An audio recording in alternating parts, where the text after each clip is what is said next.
you. Okay, All let right. me make you one again. I apologize for that.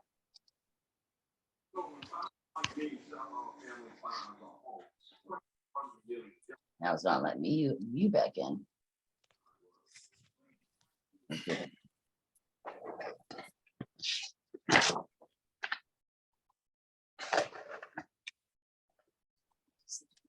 Oh, someone else wants to get into. Yep, I just let Kevin in. Oh, thank you. When I click on Una, it says just chat and pin. All right, let me see if I share the screen. Can you see it? Yep. I do apologize to everyone. All right. I will go back one. Hold on.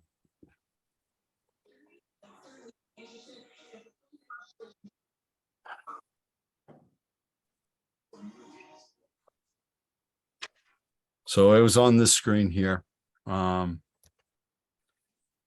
The water rate study that Ty and Bond did. This is a public document as well. This is on the town website. It goes through it.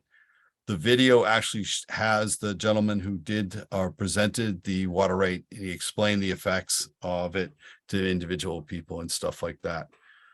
If we look at it, the big outlier for us that we had to kind of come into play with is the PFAS water treatment plant. We are in line for it. The SRF loan is for $14.9 million currently. The documentation, it was passed at town meeting. The documentation was sent into SRF, which is the state revolving fund, which you get the loan for. This was set up, the tiered rate system was set up for the worst case possibility of us not getting any money. Keep in mind, PFAS treatment under SRF will be 0% interest and a certain amount of principal forgiveness. The last number we saw was roughly 30% principal forgiveness. Or maybe, say again? 46.2. 46.2.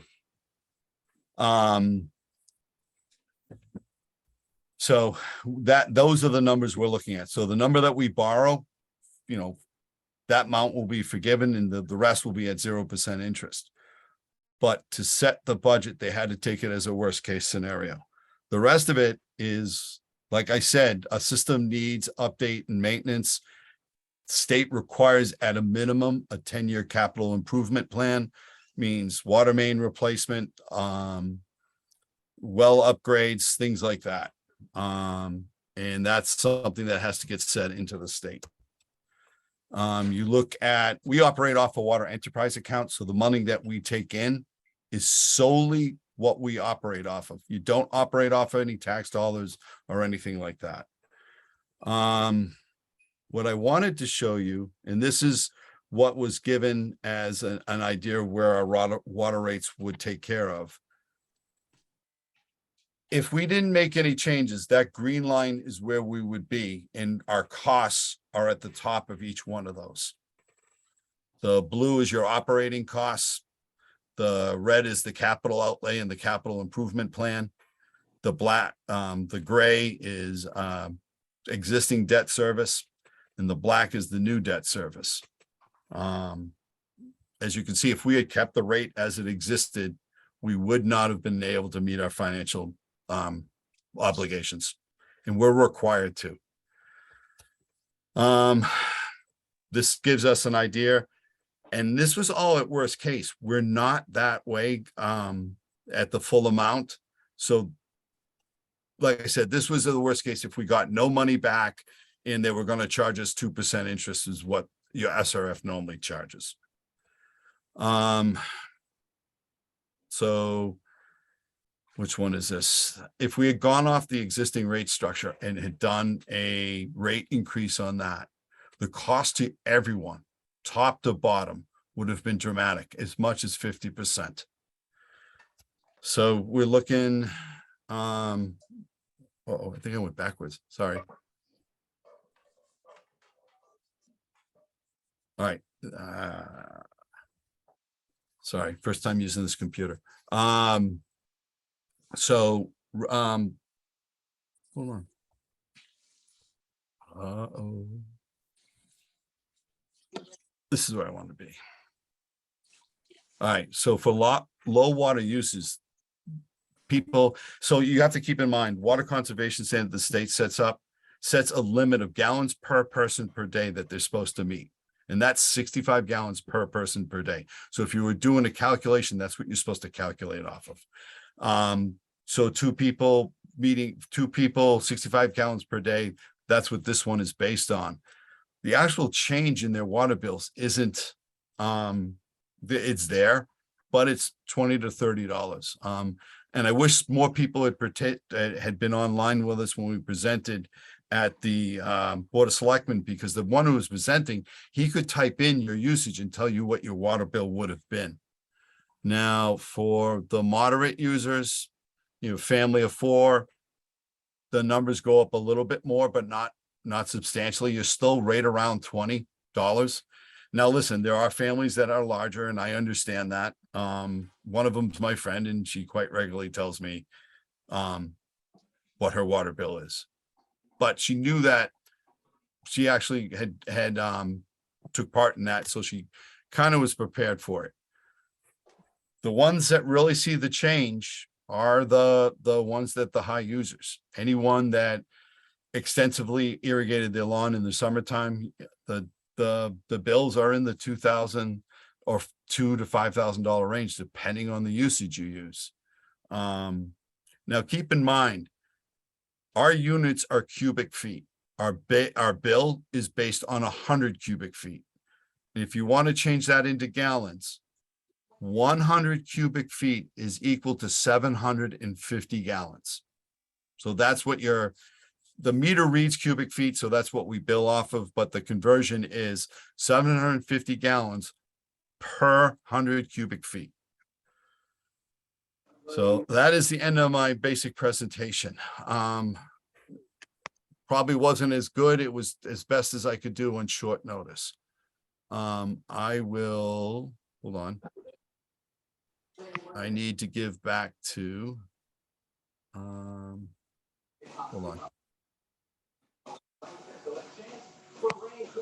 Come on. Where are you? Brenda, I'm giving control back to you, okay? We're make host. Yes, you are the host now. So now how do I make this?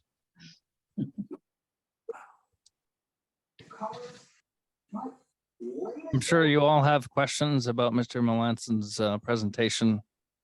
Let's just wait until section, if you can, just write your question down.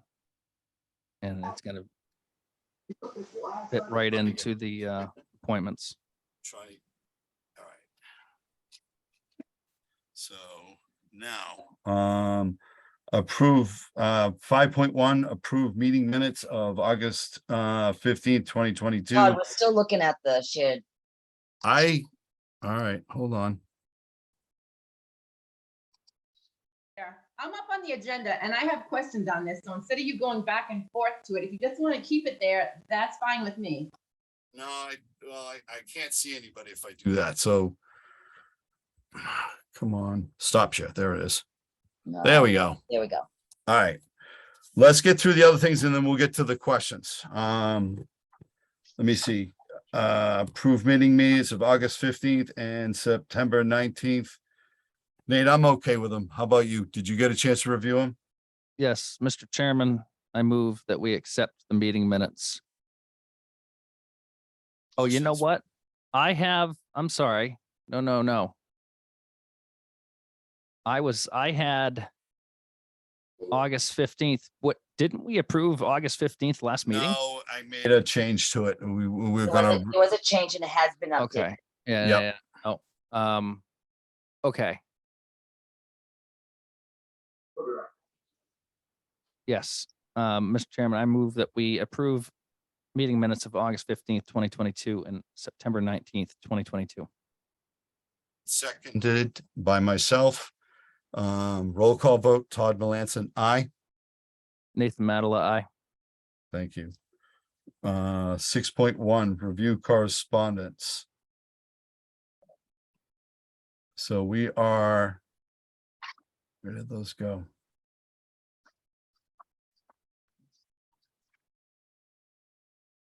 Yeah, Is I'm not that, showing a 6.1 in the meeting It's packet. 1.6.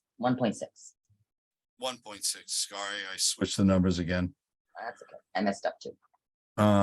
That would be, would that be Mr. Considine's? That is Mr. Barakowski from 13 Proctor Road that sent you a letter or sent you a note.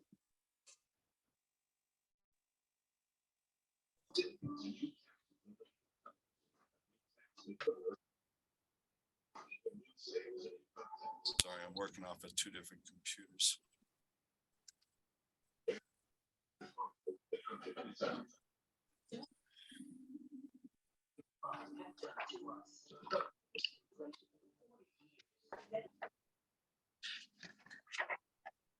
I'm a little curious.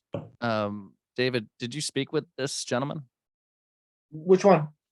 1.6, Conrad Baranowski, 13 Proctor Road. Right, he said, the letter basically said that he sent to me and Todd, basically said that cleaning out the tank helped.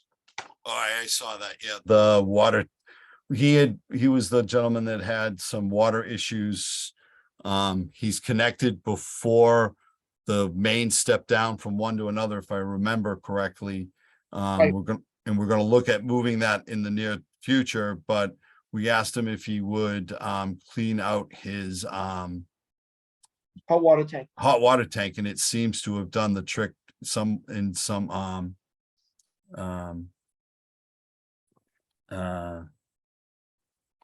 So he said water tank was flushed. Result was there was some minor manganese and zero sediment. The filter up front did its job, preventing any silt. And thanks, he said, thanks for scrubbing the tank on Highland Ave.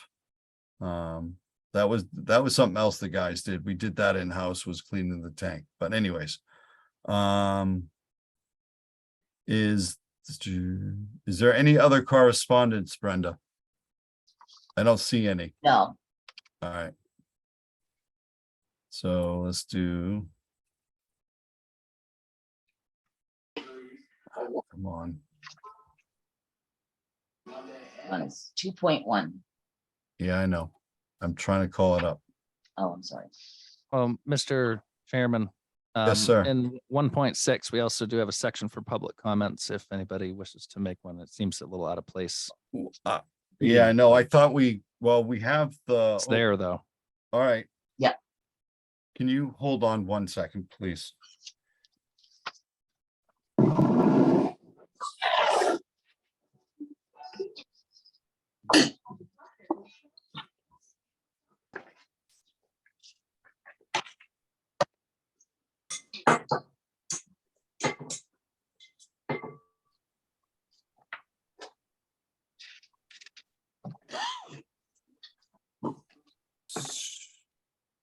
All right. Sorry about that. All right. I'm trying to call it up and it's not working. There we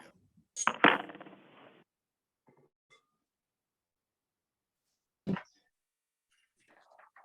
And I will remind everybody, while Todd's getting things together, we're going to keep the format, call one at a time. Please state your name and where you're from.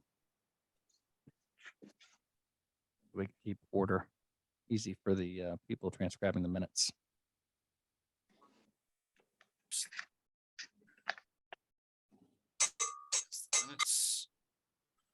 All right. And if you're not speaking, please do mute because we are getting some background noise coming through.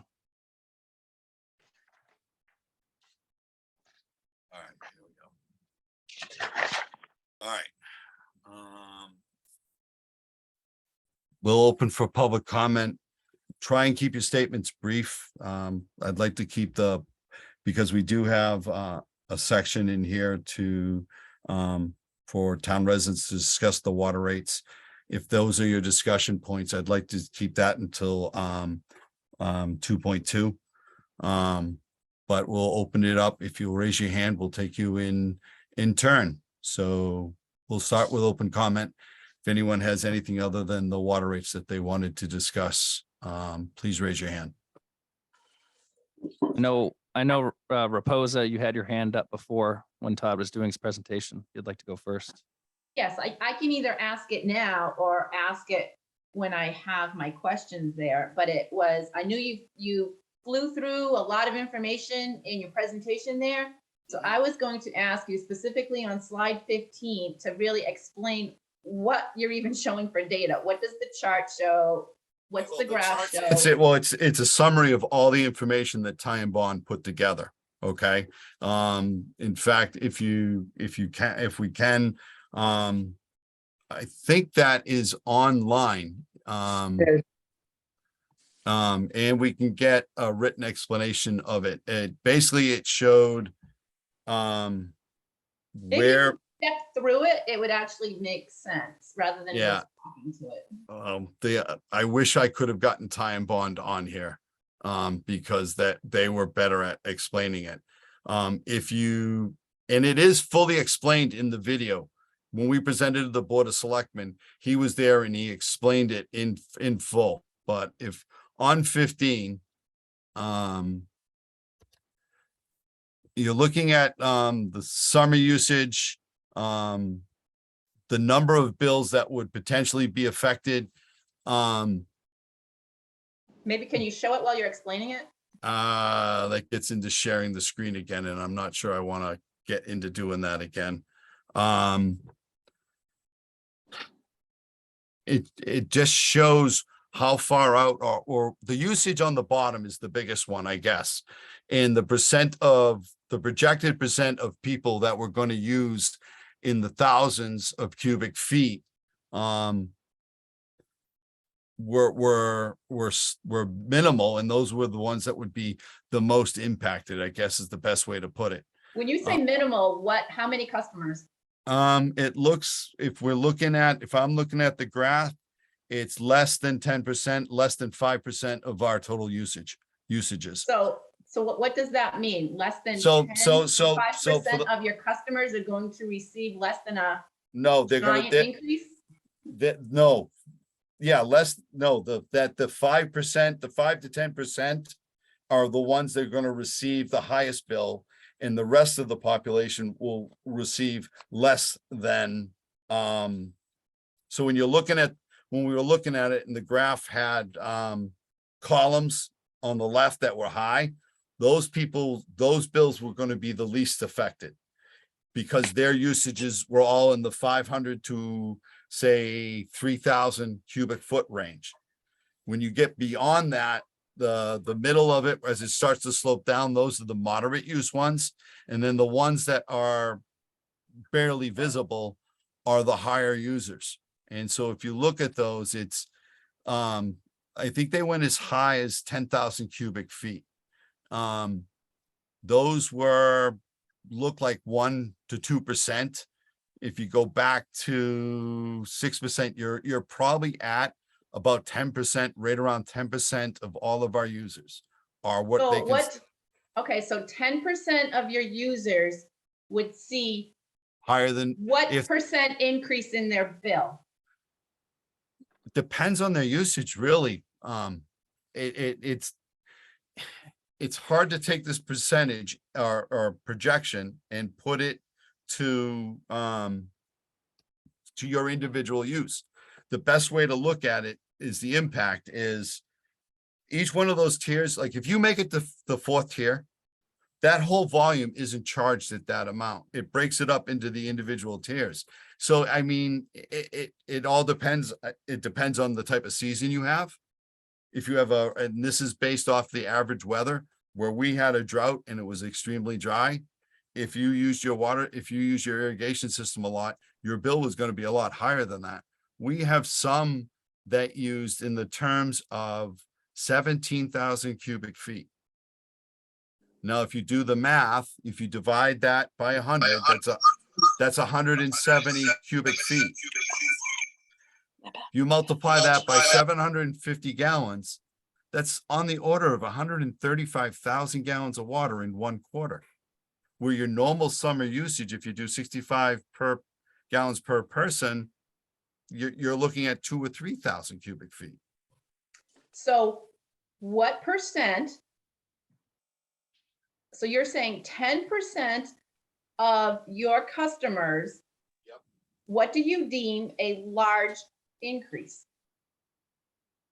Well, If you used over 10,000 cubic feet, you're probably gonna see a 3-fold increase in your bill.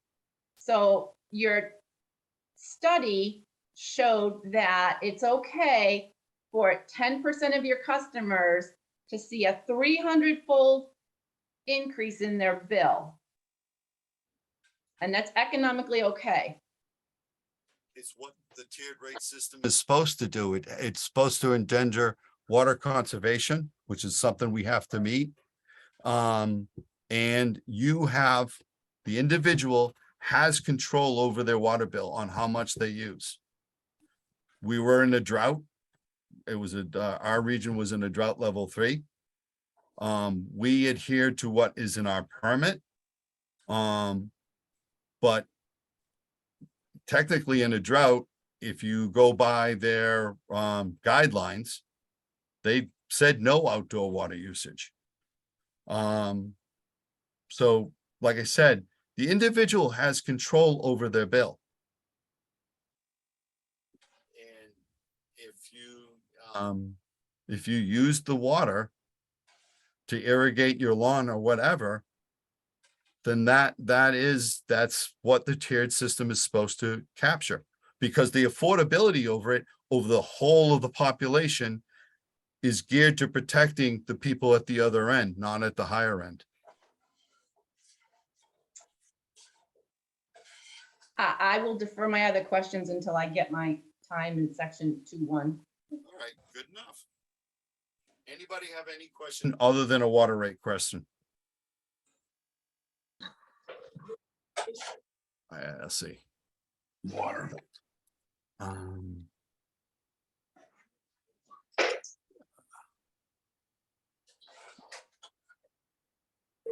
Dot, I see a question on the chat, and Dot's asking, can I provide the conservation rate again? I'm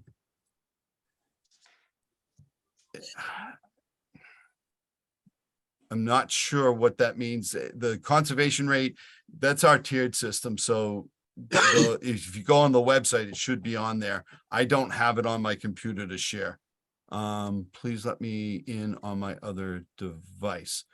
Tyler, are you in? I see. I am on my iPhone, and I want to be able to see you. All right,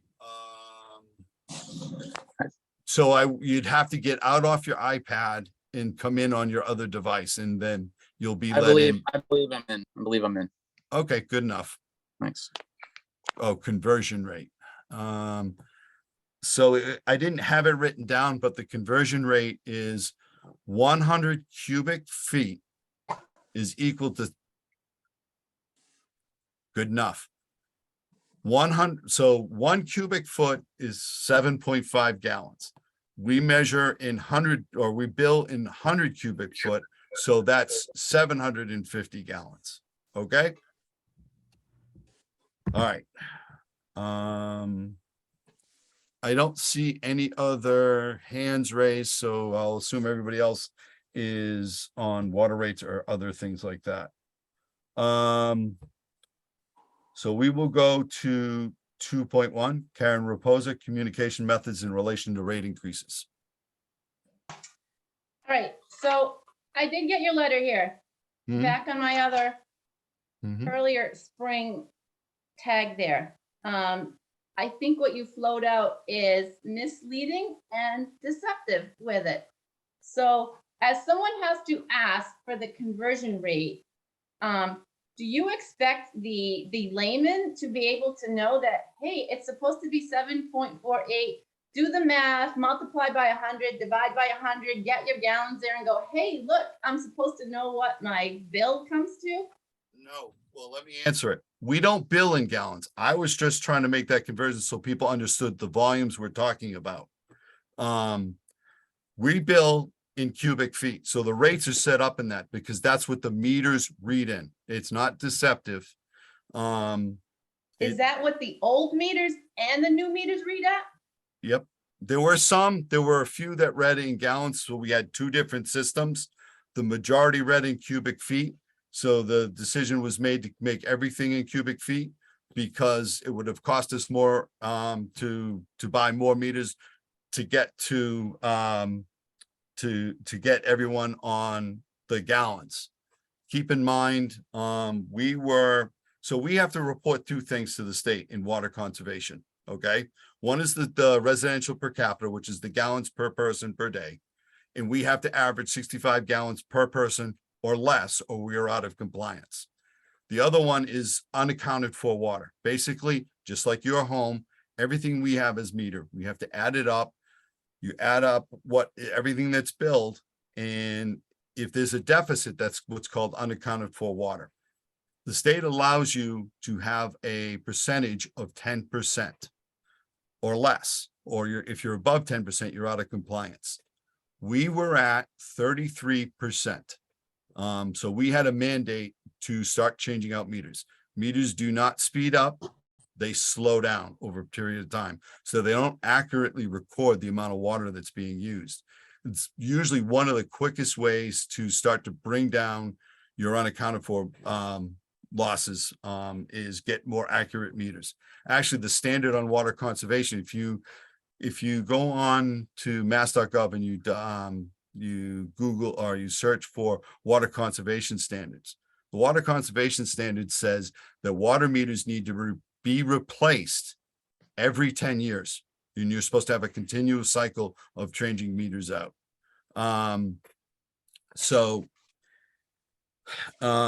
That was the decision we made because financially we couldn't afford to change the vast majority over to gallons. I understand the confusion on it, but it was not deceptive. You have always been billed for the most part in cubic feet, and that's what the bill is based off of.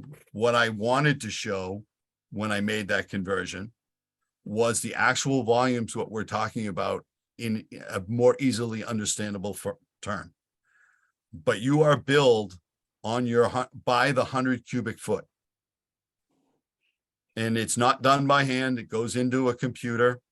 I will also say the Ty and Bond rate study, Ty and Bond is known nationally for doing these rate studies.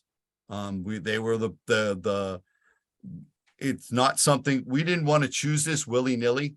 We wanted to have something back it up. We wanted to have someone go through our financials, look at them, look what we had coming in and where our rates would put us, the current rates and what was best for the community.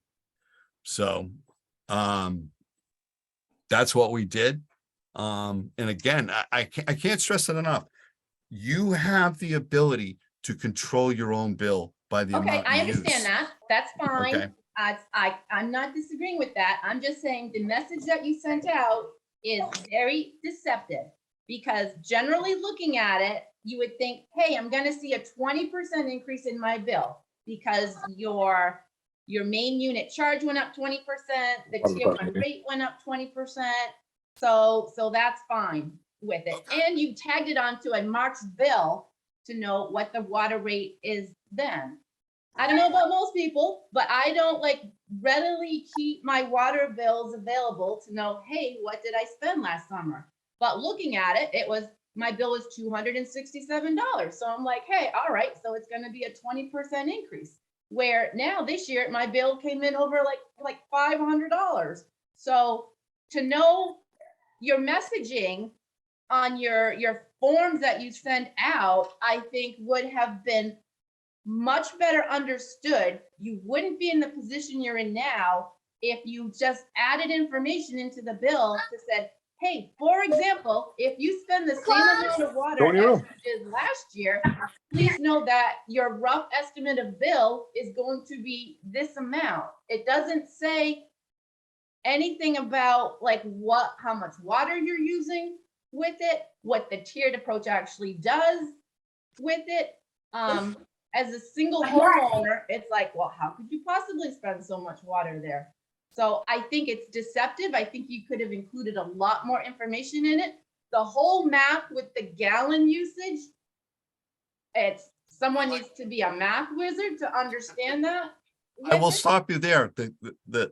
Again, the conversion to gallons was just for perception. It has nothing to do with the billing. It really and truly doesn't, because you are billed off 100 cubic feet. It said, The old meter and the new meter? some of them, yes, there wasn't a large majority that were in gallons. I don't know the numbers, but the majority of our meters have always read by the 100 cubic foot. The new bills that came out, they do not have any units of measure on them. It doesn't say whether they're in gallons. It doesn't say whether it's in I think it 100 says cubic CF. feet. I think it says CF. No, it does not. Because I read a printout Of one this afternoon. It says And- what the rate information is, but it So if I'm doesn't say looking what at- the usage is. Hold on one second, because I have it up, one of them up. Hold on one second. Because I was looking at a printout of the bill.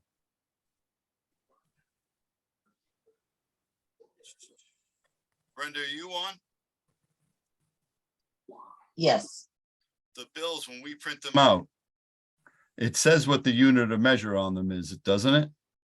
I can't tell to be sure because I haven't seen the bills yet. I haven't Sure. even my own yet. I can show They you. all, Dave? they all do. Okay, Where? Can you point out where? Is that the letter that we put in with the bill? no, on the Bill bill, itself, Dave, does it say But we also cubic feet? Send a letter out also. Okay, but she asked about the bill, Dave, on the Right. bill itself. I don't have one in front of me, but Hold the- on, I just, one of the- I have Go one ahead. in front of me. Yeah, I have one in front of me, and the old bills, absolutely. I have every bill since the year 2000, and they were clearly marked prior to that in the last 21 years. And the new ones that came out, it just says usage summary, total usage, and it gives a number. That number is not identified in any unit. So all right, so we Mr. did change Reposer billing. is incorrect. So, all right, so we did change billing systems. So what I will ask Dave and Brenda to do, because I wasn't aware of that. Dave, you need to make Vadar make that change so that the It unit does- of, I'm telling you, it does. It's on, under units. All right, because I don't, I'm looking at one right now that was in the trash. Someone had brought it by today. I had to piece it together. And under total usage, it doesn't say if it's cubic feet. or not. correct. Yep. It's just- all The- right, the- so, the- So I don't the know. I only- didn't think I have one, but I remembered someone came in earlier today and I'm at the office, so. Yep, I- It's The, units. the only place on the bill that actually mentions any type of unit is under the rate information, and that lists per cubic feet. Everything else is it should unlinked. be 100 cubic feet. not cubic feet. Yes, Uh, but there- it It's does- per it does cubic not- foot. What? It's per cubic feet. It's not per Yeah. 100. All right, Correct. so that Folks, needs to be correct. I know, folks, I know we got a lot going on here. We're trying to get to the bottom of things, but please, let's keep a format of one person talking at a time. State who you are and where you're from. All right, thank you, Nate. All right, Okay, so my other questions with that is, I think it would have been much, much better understood by the public if you had put an example in there to so understand that, yes, with our rate increases, if you were to use the same amount of water as you had like last summer, here's what you can expect for a bill. Because maybe other people do, but like I said, I have no recollection of how many cubic feet or gallons of water I had used to expect what for a billing option there. listen, Karen, well, I'm sorry, I'm not sure your First name, I apologize. And I'm really bad with names. What I will say is I understand that, we always can do better. Some of it I didn't realize, but I will also say that the town has been good about keeping and boosting up that presentation, the videotape of it. And it did go over that. And it calculated out what different people's bills, if you used X amount of cubic feet, what your bill would be. We do get limits on how much we can mail out. There is a significant cost to that on us. So I respect what you're saying. We will endeavor to do much better in the future. But I do think and I appreciate you bringing up the change in the bill. I didn't realize that it wasn't putting the unit of measure on there, and it should. But it is under it, on the bill, it should have what the tiered rates are, and that the unit of measure should be on that. If it isn't, let me know. But so that, what else do you have what A else, couple Karen? other comments there. I think Mhm. it's also very deceiving on the letter that you put out to note that the plant should be completed in approximately 2 years. There's no listing on the rate increase to say that, hey, you can expect to pay this for the next 30 years is what it appears to be with Well, it. The rate is set, so there's two ways you could have done it, specifically with the plant. You could have built it into the rate structure, okay? Or you can do what they call a bond debt fee. That was by tie-in bonds, not considered, because it actually would have made the bills on the affordability index, from what I understood from the presentation, outside of that low to moderate impact on the general population. So that was. Can you quantify low and moderate? What it, on the graph, what we showed, anything that was above. No, I'm not remembering it right. So long as I it guess I'm did thinking 90%. So if you're affecting more than 10% of your population, then you start to get out of that moderate to low impact. So if you start affecting 20% of your population, 30%, you make it into the moderate to high. And then if you're affecting anything over, and I'm just spitballing because I don't know the numbers off the top of my head, but when you get into affecting more than 40% to 50% of your population, you're on the other end of being a high impact. We chose the thing that affected the least amount of people so that the impact would be. Okay, understood. So if I'm reading you correctly, then you're saying that you chose the rate structure where you're not really going to impact 10% of the population. 90%. So we're basically affecting 10% of the population. The majority of Okay. the population isn't, the impact on it is moderate to low. The 10%, the impact would be is going to be higher. But it So- doesn't get into the percentage of the impact, but that percentage of the population impact is what they focus on. So do you have the percent of the impact to go 90% of your customers received an average or saw an average of 20% of an increase? 10 to 20. So I- Off the top of my head, off the top of my head, I don't know. I'm just guessing at this point. So what you're saying is 90% of your customers saw a no more than 20% increase in their bills. So depending on Their usage, yeah, That's some of the, Dave, what did you say? That is correct. Okay, It's less than 10%. so less than 10% saw a major impact of more than 20% of their bill. Okay, so you sent out the most recent bills with it, to know who pays what. So did your assumption of what the numbers were actually line up to what people's bills were? Dave, Yes, and we've also played that rate study twice. Once in February, once in March. Online, in 2 different meetings. And I think it is On, Chaz, correct me if I'm wrong, is the town's TV channel has it as well, correct? It's a- I know, as far as what, the presentation from Tigan Bond, yes. I it's think not, you're missing my question, though. My question is, everyone just got their recent bills with it. Did the actuals of what people actually saw for bills, did it show that less than 10% of your customers received more than a 20% increase? And I guess that would be compared to where they had it on, Right. like, before the rate What, structure. from what Dave said, yes. It did bear out. And I've gone around in Timberley Park. I've talked to people that I know in town and stuff, and a majority saw a $20 to $30 increase in the bill. And the ones that we have seen have used excessive amount, what I would consider excessive amounts of water through the summer.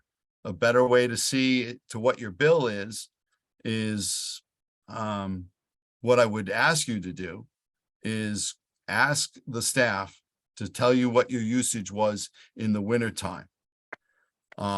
They can kind of give you a rough estimate of what your bill will be in the winter, and you'll see the differences. But for that, I don't, you know, Okay, I'm what gonna Dave- hand from the what Da- floor- from I'm what gonna hand Dave, the floor to someone else, but I got two other quick questions there. Mhm. When are we going to determine how much forgiveness we actually get on our bill with it? Well, My the first one. forgiveness won't be on your bill. Your forgiveness, it'll be determined when the SRF is complete and when we finish the project. That's when we actually, I believe, Dave, when do we have to start paying that back? Is it when the project is completed or, And it's completed, all right, and there won't be any, the bills are never gonna go down, but they may not go up.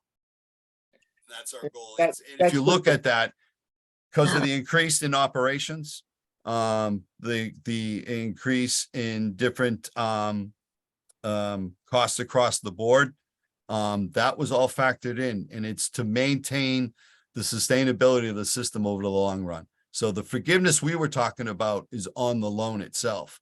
The hope was when we set that, it was factored in that we wouldn't get, that we would be charged interest on the loan and that we wouldn't get any forgiveness. The forgiveness and the interest-free portion allows us not to increase the rates for a certain period of time. Keep in mind, the state wants you to increase water. We didn't increase rates for 10 years. It was flat for 10 years.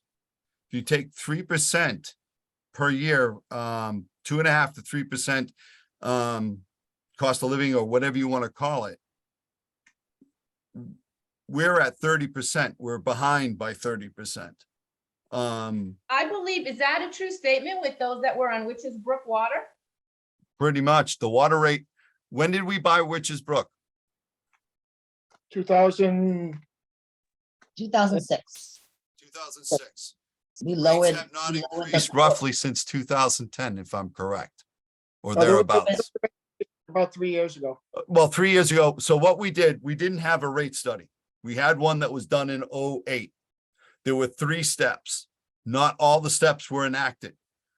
At the time, we enacted the very last step from that rate increase rate study from, I think it was 2008, 2007. We took the time, we hired Ty and Bond to do the rate study, and this is the one we got that we agreed to and approved. You know, I get it. I said it in that meeting. If we had any other, now I'll take it on the chin. We should have done a better job of communicating it. I won't deny that. And we will endeavor to do better in that. Any sort of input on that will be greatly appreciated. But we Okay, did wait. I'm gonna end with this. I would just like to see you publish with the latest bills that came out and just bucket it to go, hey, 90% of your customers saw a 20% increase. 10% of your customers saw an average of, I don't know, 100, 200, 300% increase with it. So I would like to actually see the data behind what I think it's Dave said with it, to know how many of your customers saw an increase. David, how easy would that Be to pull off of Vadar. That, what she's asking is almost impossible because everyone's different. You know, it's not that everyone got 20%. And once you get to that 10%, not everyone, some people went up a little bit, some people went up 3 or 4 times. You gotta also remember, the data isn't accurate for the people who watered because last year in July, it rained all but 3 days. Okay, This I Ju- think what I'm asking is, Yeah, you gotta let me finish. This July, it rained 0 days. How much did it rain the first 2 weeks of August? This year, 0. How much did it rain the first 2 weeks of last August? Every day. And in June, it rained maybe 4 or 5 days. This year, last year, it rained the majority of the month. So So- you cannot compare one year to the other because it's totally different. And to give that information, it's less than accurate. okay, what I'm asking for is not to compare against prior years, But that's using fine. how much That's- water they used this year. If we still had our old rates, what would their bill be? Compared to our new rates, what would our bill be? Because that, in my interpretation, that's where 90% of the people, regardless of how much water they saw, they would only see less than a 20% increase from the previous tier plan to this tier plan. That would, to do that, I would have to set the computers all back and run the bills all again, and then set it back again. And that is almost impossible. Then how do you know that 90% of your folks only saw a 20% increase? It was because not only the people who they irrigated a lot got an increase, because I can see it in the bills and I can see it on the phone calls. And we made phone calls to a lot of people in June when they had an increase. And some of those people did not listen when I told them you might want to cut back. So, That could only have been accomplished though if they had the new meter. Correct. I just want, and that's, Yeah, that and point we're in out. the, so the other part. All of right, it I'm is- gonna relinquish the floor here, but my only comment is, you said that 90% of your customers saw less than a 20% increase. I'm just asking you for the data to validate that. But, It's but you everything's can't- online. So Dave, or Yep. I will try and get that information for you, Mr. Reposa. I don't know what the limitations of the system are. That will be the only defining factor. I don't think it's fair to ask the staff to hand calculate all the different accounts to do that. So if we can download it off of Vadar or have Vadar help you, I'd be more than happy to try and accommodate you with that. But I just don't think it's fair to have the staff, the 2 staff members try and do that for, by Agreed. hand, to be honest with you. Karen, I can, completely Karen, agree. I'll call the billing Show my face. software tomorrow and see if they can do that for you. I Thank you. don't know, but I'll find out. Oh, All right. So we are now, excuse me, Mr. Chairman. Karen was 2.1.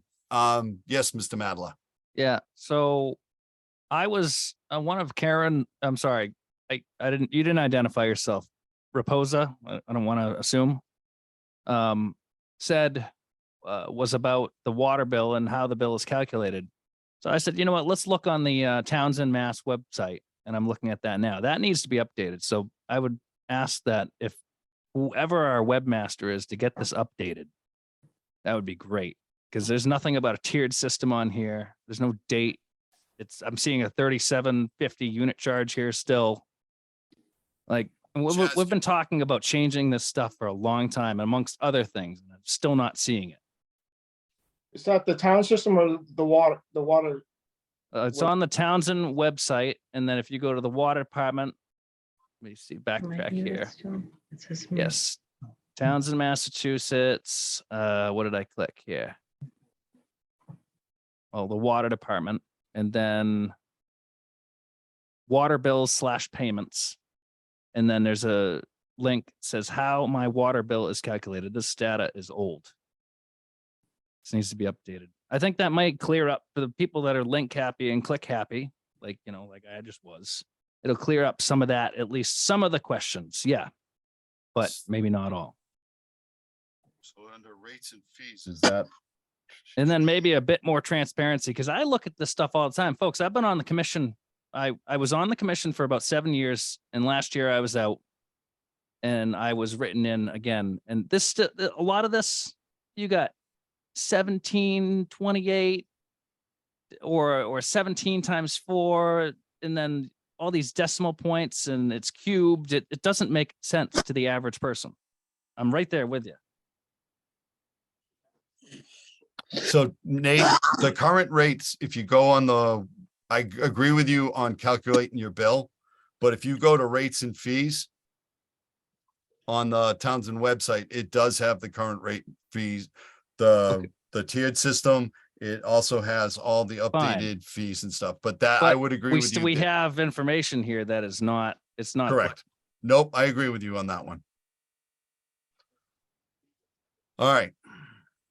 So let me get back to 2.2. Townsend residents discuss water rates.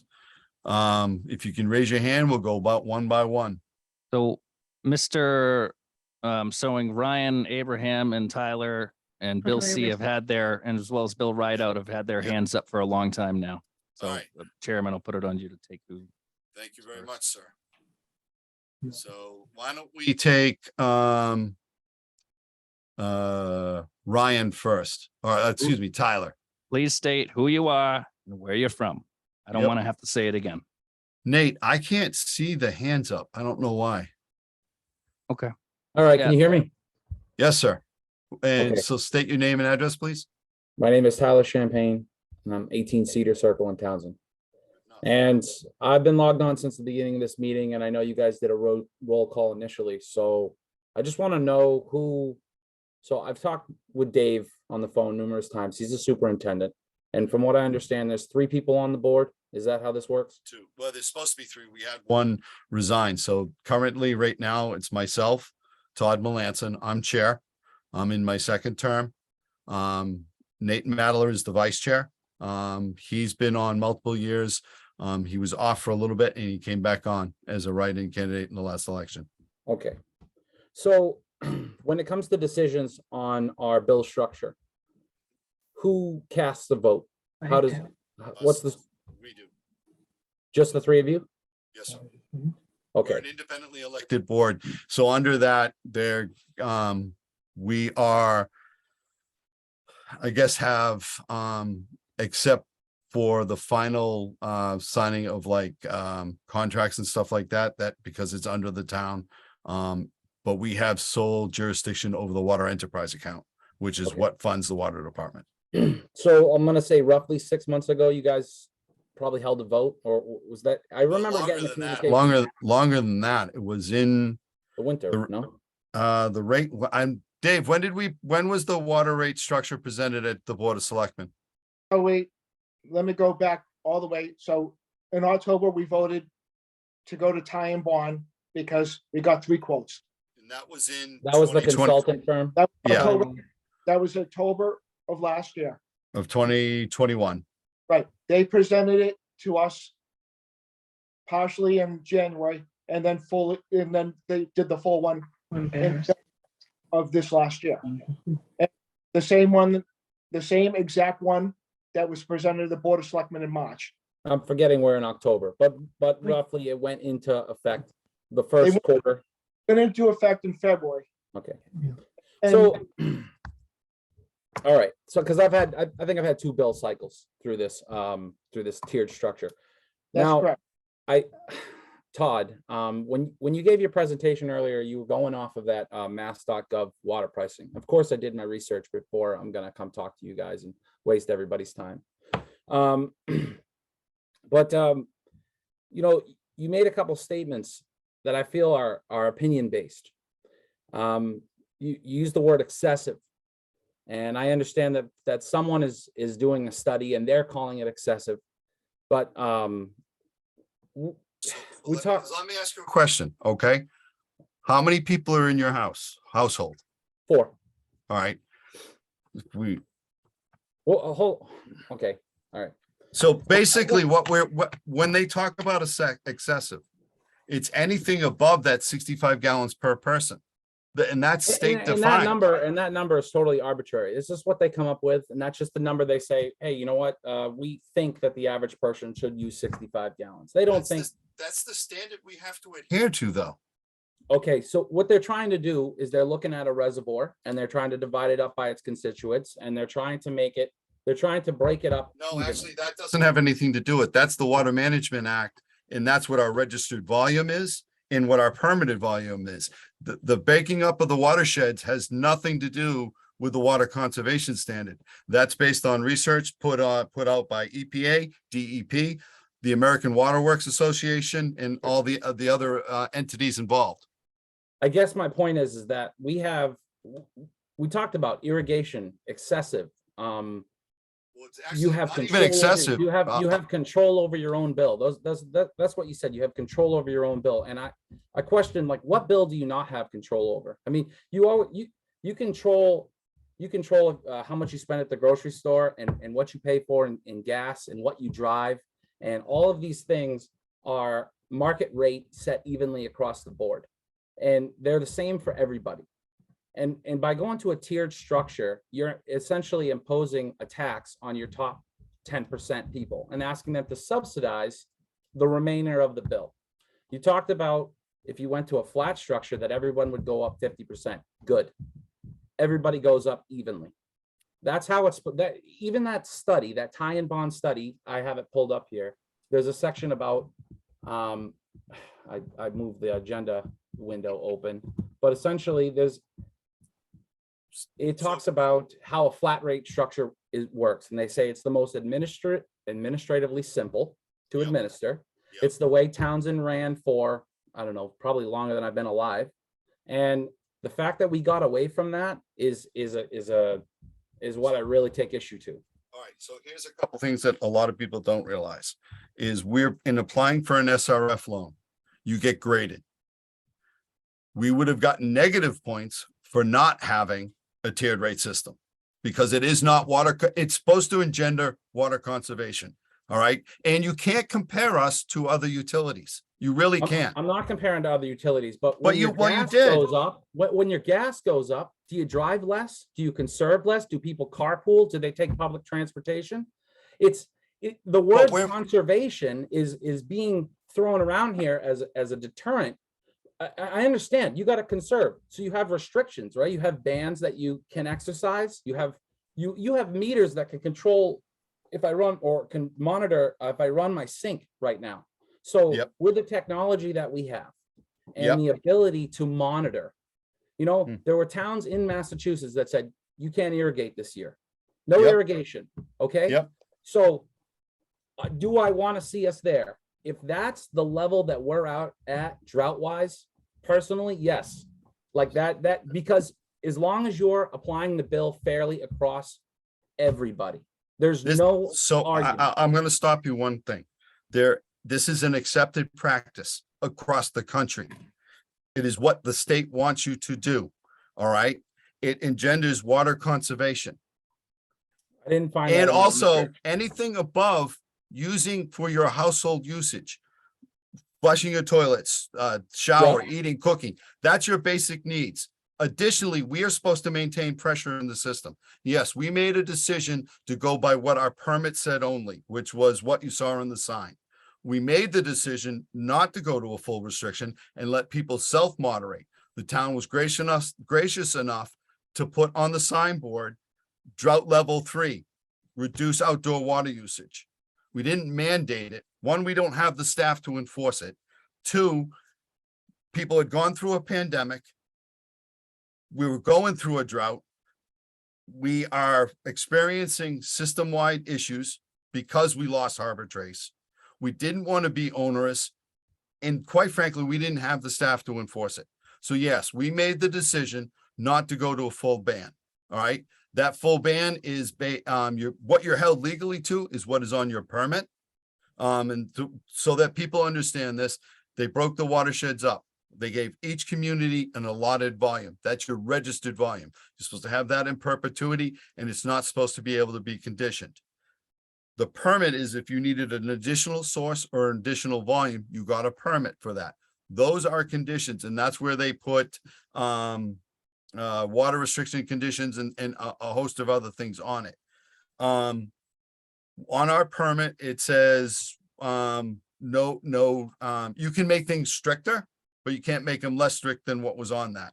We decided to go with that because we, like I said, didn't have the staff to do it. We didn't want to be onerous, and we wanted the system to keep moving so that when Harbor Trade, when the new Main Street well came on, with the quality of water that comes out of there, we were hoping to clear the rest of the system.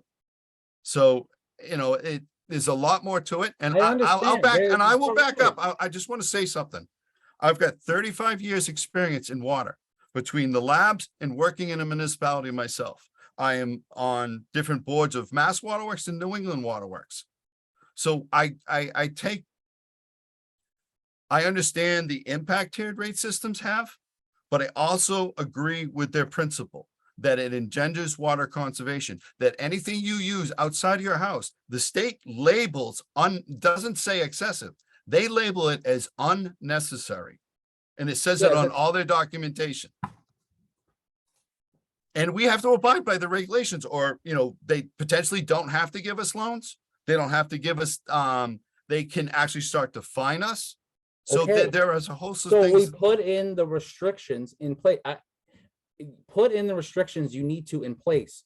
Just switch your water billing structure back to what it was, back to uniform. The restrictions part, I understand. You got to do what you got to do to conserve. And if the rate has to go up, people will conserve. If I'm paying, I don't know, like just whatever, just looking at my bill, I know where I landed. I know I was in a tier 2, tier 3, probably higher. I'm using the water. I know that.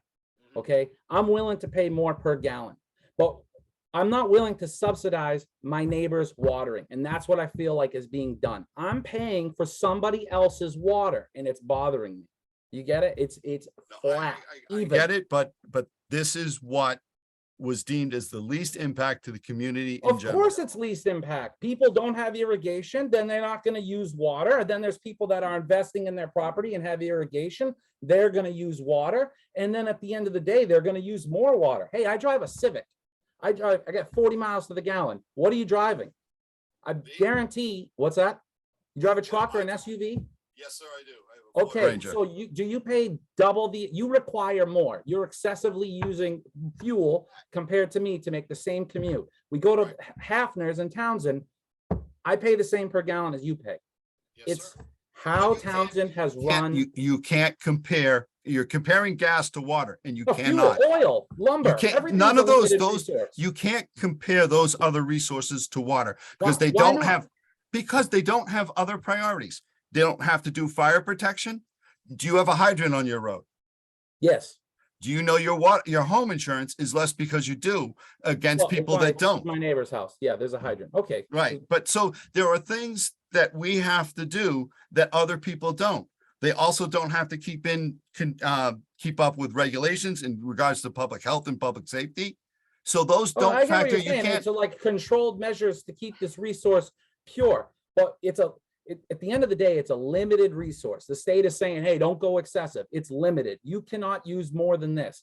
And I would argue that every resource we have is limited. There's nothing truly unlimited. Food is not unlimited. Oil's not unlimited. Lumber is not unlimited. Everything is supply, demand, market price. There is no tiered system for any of those other resources. So how we moved into this system where we get away from administratively simple, as they word it in that study, they realized they could go, hey, you're going to make the smallest impact, but you're going to take the guys that either have the deepest pockets and you're going to charge them the most. because they are trying to make an investment and you're gonna grab But your that, budget. but water, from there. see, I'm gonna pause you right there. You're yeah, equating investment in your property into water usage. Well, it is. Why else do you, okay, maybe it's an investment into your time, but essentially. But it's that's an not, upgrade to your property. It costs money to put a system in and then you want to use it and that's fine. And you should pay per gallon. And if people don't want to use it, then they should pay per gallon.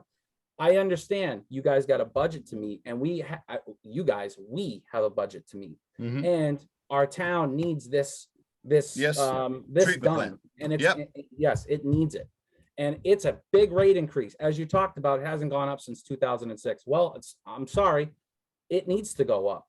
And that's very clear across the board. I understand it's going to impact other people, but things go up and you have to budget accordingly. And to just say, no, I'm just going to make it for the 10% tier to carry the load in no other, like I said, resource does that apply. And it's driving me nuts. It really is. It's like, I can get away with paying $700-800 for water. If that's what it is, that's what it is, because it's you said you're gonna take the bottom tier and raise it 50%. So I think what, $5 at the current tier, so you're gonna make it $750. Okay, But make it makes $750. so It's I will will- $750. also say that a flat system does not make you sustainable. It doesn't make you flexible enough to deal with a wet summer.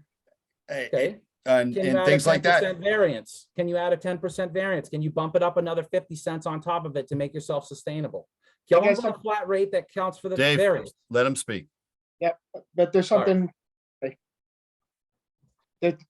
The state of Massachusetts mandates straight out mandates a tiered system. At every town, Groton, Mass doesn't run a tiered system. Yes, they do. Groton They does. They actually have, well, I'm not sure how they work it, but, hold on They one have- second. You know, I Like made that Pepperell- comment Pepperell- uneducated. I made that Pep- comment uneducated because I didn't grab anybody from Groton's bill. He's saying But- everybody in Massachusetts. Not Look at that everyone, go- but as they make improvements to their system, or they have to apply for SRF, the smaller systems have flat rates for systems. okay. But if you look at a majority of the larger systems and things like that, yes, they do have tiered rate systems. Pepperell has one. If you take the volumes we're talking about for Townsend and you convert them to Pepperell, they're either the same or higher with their tiered system. Yeah, it's probably generating, don't get me wrong, I can read that study and see how it's lucrative. I don't know if you're gonna have an excess budget. I know that you have we have a number to meet. And I Mhm. don't know how this round of billing phased out for everybody. If you guys were way over, way under, right where we want to be, I understand. Mhm. I can see why the tiered structure is going to get the smallest percent of your population riled up. The majority of the population is getting their bill and they're pleasantly surprised. I got my direct neighbor paid 1/5 of what I paid. That's fine. He hand watered, he did his thing. He uses much less water than I do. But his would have been, had we went to a flat, his probably would have been, it would have been 50% more. And mine would have been, I don't know, maybe $200-300 less. So I will- can't. So what I will say is the Tiered rate system, what they've found is the only way you change a social behavior usually is if there's a monetary attachment to it. Oh, of course. The whole protect point, water first. the whole, well, yeah. The whole you go. point of a tiered rate system is to engender water conservation. As I said before, they deem irrigating your lawn an unnecessary use of the water resource. I mean, Opinion, but all right. Mr. Chairman. Yes, sir. Okay. who's, I would uh, like to, we're kind of going around and around. I want to Yep. give other people I'm a gonna chance, log but off. I have Thanks. one more thing to add. David, you said that it's mandated by the DEP. Is that state DEP or federal? I sent it to you, and to get any money from the SRF, which is, we're gonna get about $8 million of forgiveness, and the lawsuit, which may be most of the rest of it. So is that state or is that federal? State. Yeah, It's that's what I It's thought. it's Mass Yeah, DEP, this is Massachusetts, people. but All right, also. so here's no, what, hold on, I'm not done. I want to finish my thought. So folks, we are your elected officials here. Todd and I are the people that you come to when you want to see change, and we're happy to do that. That's why I got into this, because I care about this town. Now, it seems to me that DEP is doing a lot of things that I don't like. They're telling us that this department, this water department, needs to chlorinate its water. So at this point, if a tiered system really is mandated, the thing we got to do is, it's a grassroots effort. We got to start sending them letters. You got to tell Mass DEP that we don't want you telling that our water department how they have to operate. It makes me very, very angry. Nate, I, having been in the industry, I can't disagree with you more. They have primacy. And tiered rate system is not just us. This is national. All right, it's centered to water conservation. So Well, to saying that this is just a state thing or what have you. I have to disagree with you. Both regionally, I would say that this is more and more a norm. But we went off of what the professionals, what we hired them to do, and Yes. what they hired us to do for the best of the community, and that's And what from we what I did. see in that results that they gave you from that mass.gov water guides pricing, I'm reading it. It doesn't say you need to move right to a tiered system. It gives you different options, high uniform water rates, send a strong price signal, seasonal rates, a tiered systems in there. So if Dave is saying everybody's mandated and that's the way the whole state's gonna go, then I don't understand why they put out more than one. Well, no, that's just mass adopting that. Right. As the And answer. it's their guidelines. And It's what they from- want you from the to. research, it's tough to see all the states and how they're operating. I didn't come to the same conclusion that you did, that federally, everybody's moving to that system. I think I made I got it, somebody else got to go. Yeah, I don't know how we got away from being uniform and equal to people. I don't appreciate it, and I'm not happy with the current system, but Okay. I'll let someone else go. Hey, thanks. Bill, I'll take you next, please.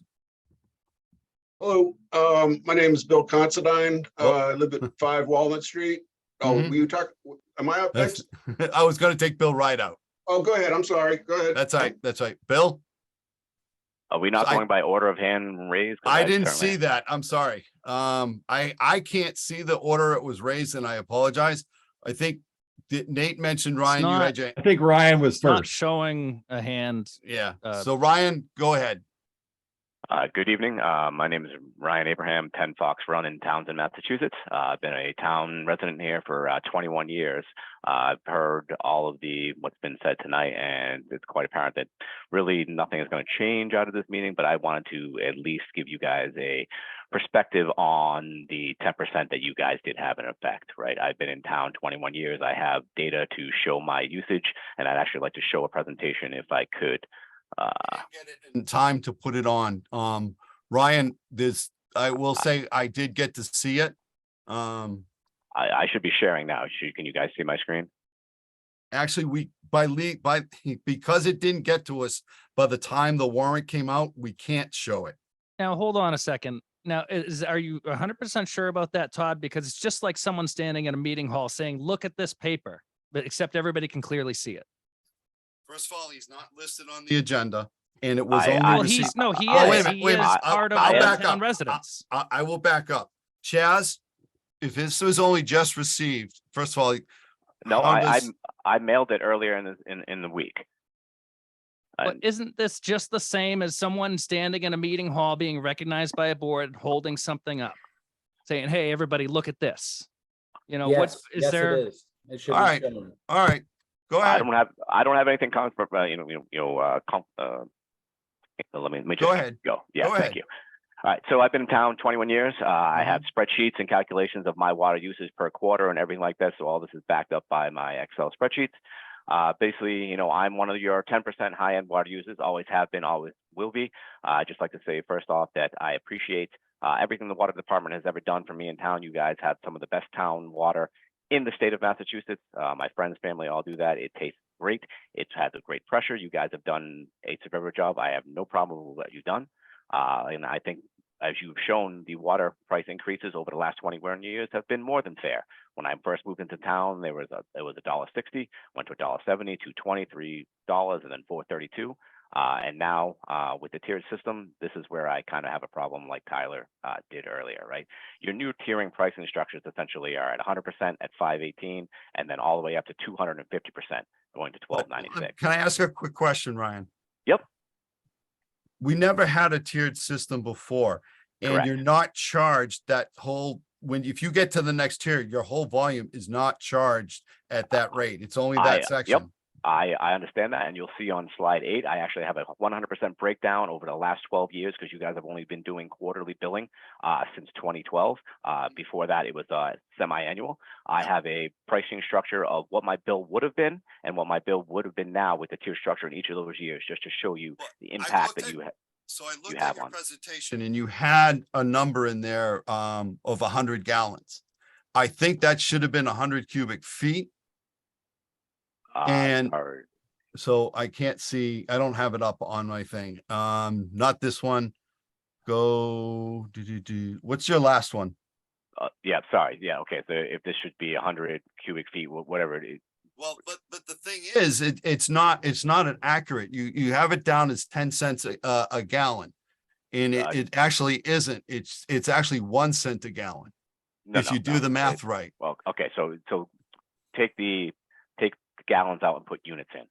So Right. I'm just showing the average cost here on this one is in the light blue, what it would have been if you had a standard tier, standard pricing, meaning pricing equally across the board, and if you instituted a tiered pricing. So even with all the same, you can see that anywhere with the tiered, everything is more expensive. And this year, especially with the drought, I fully understand that the water fluctuates up and down. And just like the other gentleman said earlier, last year, we had a wet July, we had a wet August. That's great. My takes an average, right? So my average is 177. Some years I'm lower than that. Some years I'm higher than that. You know, this year. When you're talking, but here's the problem I see with this, okay? 177 units and you have it next to a gallons, all right? If you want to do this accurately, hold on. No, what I'm saying is 100 gallons. I'm saying your units is a. Right. So. You bill me in units. Yeah, right? Which is 100 cubic feet. So this is why I wish we had gone to gallons, but we couldn't afford it. But I don't disagree with it. I guess I haven't had time to really go through the math on it and stuff like that. But again, I can't reiterate enough. If we supply water for basic needs for public health and public safety, means you have clean water that comes out of your tap. Do you know if we shut off the water to the house, you have 3 days to get it back on, or Board of Health can come in and deem it uninhabitable because you don't have water to flush. And again, I have no problem with the job the Water Commission has done. Like I said, I commend you. You guys have the best water around. What I'm here really complaining about is that, you know, my single Q3 water bill this year was more than my first 7 years of water combined with this near tier system, right? So if you look at what I paid from 2000 to 2006, this single quarter with your new tiered system and the drought we had was more than that. 7 years of what I paid. It was 353% more than my average yearly total for this single quarter, more than my Townsend property tax. And because of the new tiered system, those of us, you said, in the upper 10% are being charged astronomical price gouging charges. It's not price gouging. It is what they consider water conservation effort. And I will go over it again. I will go over it again. They can penalize you if you don't with the SRF. You get graded on your application. It was another reason we went to the tiered rate system. Sure. I just that has never been a problem prior to this, right? Like I said, I've Well, been we in town- haven't had to do a loan like this before. Okay, but if you're in town 21 years and you've been used to paying a particular water bill and all of a sudden it goes up 350%, how does that make your residents feel, right? It's a monopoly. I don't have a place I can source my water other than you, right? So whatever you put on the bill of the price per unit, price per gallon, price per whatever, I have to pay, right? Just like Tyler said before, he asked you what you drove. In my slide here, exactly. I said, if you have two towns of residents, one who drives a Prius and one drives a Suburban, Mr. Mike's doesn't charge you a different. You can, you absolutely can. Water has different things. I will be honest with you. Water has different priorities. You cannot compare it to gas. You cannot compare it to electricity, home heating, propane. It is not the same resource. There are not the same attachments to it. If you have a problem with this, I would suggest you take it to the state. But we are abiding by what the state wants us to do so that we can get the funding that helps the community as much as it can. And that gets into the loan forgiveness and the 0% interest in the loan forgiveness. So the main reason why we're doing this is because we have to deal with the contaminated wells. If Correct. the wells were not contaminated and we didn't have to do this, then we would be on a standard single tier. No, we probably still would have gone to a tiered rate system. But it would be in looking at your system, your slide, you got 10 years of water billing with no increases. Where you look at like a 3% increase over 10 years, you're looking at a 30% increase at this point in time. Correct. So And I but understand what you're saying, but It's not a 30% increase. For me, it's an 800% increase. 800%. My water bill this month was multiple thousands of dollars. I understand that. Yeah. Let me ask you a question. Going forward, are you going to use less water on your lawn? Am I going to use less water on my lawn? Yes. It should be my choice, right? No, actually, the water conservation standard is fairly specific about it. That you're supposed to average 65 gallons per person per day. If you use over that, then you push the rest of us over it. And there are certain compliance issues that come into play with that. Well, for the last 21 years that I've been in town, again, none of this has factored into this since then, right? So again, my concern here is that I've been, like I said, town 2 decades, and how am I supposed to expect an 800% increase here? It doesn't seem that it's fair to the town. So I'll save my piece there. I've heard what you said. I don't expect anything to change and come out of this, but you have to realize that yes, you only impacted the 10%, but you impacted those 10% so much that now I have to figure out where I'm going to get this money to pay my water bill. What I Thank will you. say is that we will work with you, and you can do a payment plan, so you don't have to do it all at once. But the system is what it is. Listen, I don't like it any better than we were asked, The system isn't what it is. The system is what you installed. Before this, the system was what it was. Now you've gone to a tiered system impacting a large majority of town people like Tyler, myself, and other people who are on this call. You can see that by the number of people who come to the water commission meeting. Let me ask you this question. How many people on a normal average water commissioners meeting do you actually have come in? I'd say zero. Zero, unless there's an issue. We've had Right. it with But- Harbor Trace, the residents at Harbor Sure, Trace. but that's a safety issue, right? But that's no, actually not a safety issue. They're worried about their neighborhood and stuff like that. But I will say, having been present at other meetings and stuff like that, that's pretty much the norm. And you look at any community meeting, whether it be planning, conservation, or whatever, they never get a turnout unless there's something that has impacted them. So I Correct. understand what you're saying. I understand what you're saying. But I will, I think we've gone around and around. I do appreciate the presentation. One, you're a lot better at than I am. But we're abiding by what the state is telling us to do. It's also what the rate study picked this out it gets into, as I said again, Well, the community again, affordability, not the individual, but the community affordability index. and again, I disagree with that, right? So we, as a town, chose one option.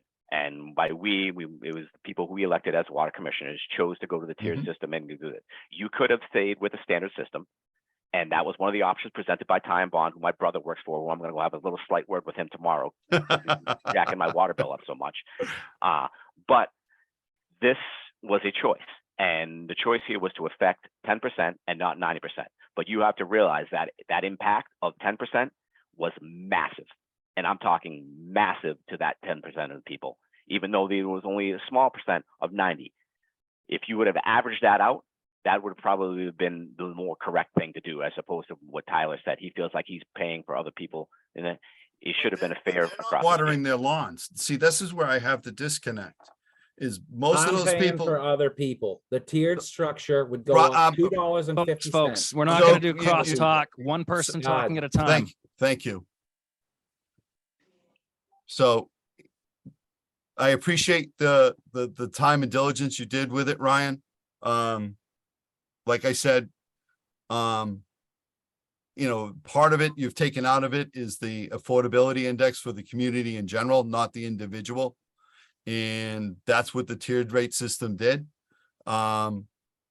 Listen, listen, do you think we're happy about having to sit here and it was the best thing for the community to do in the ability to get a loan and what fit in there so that we can get Harbor Trace back up and running?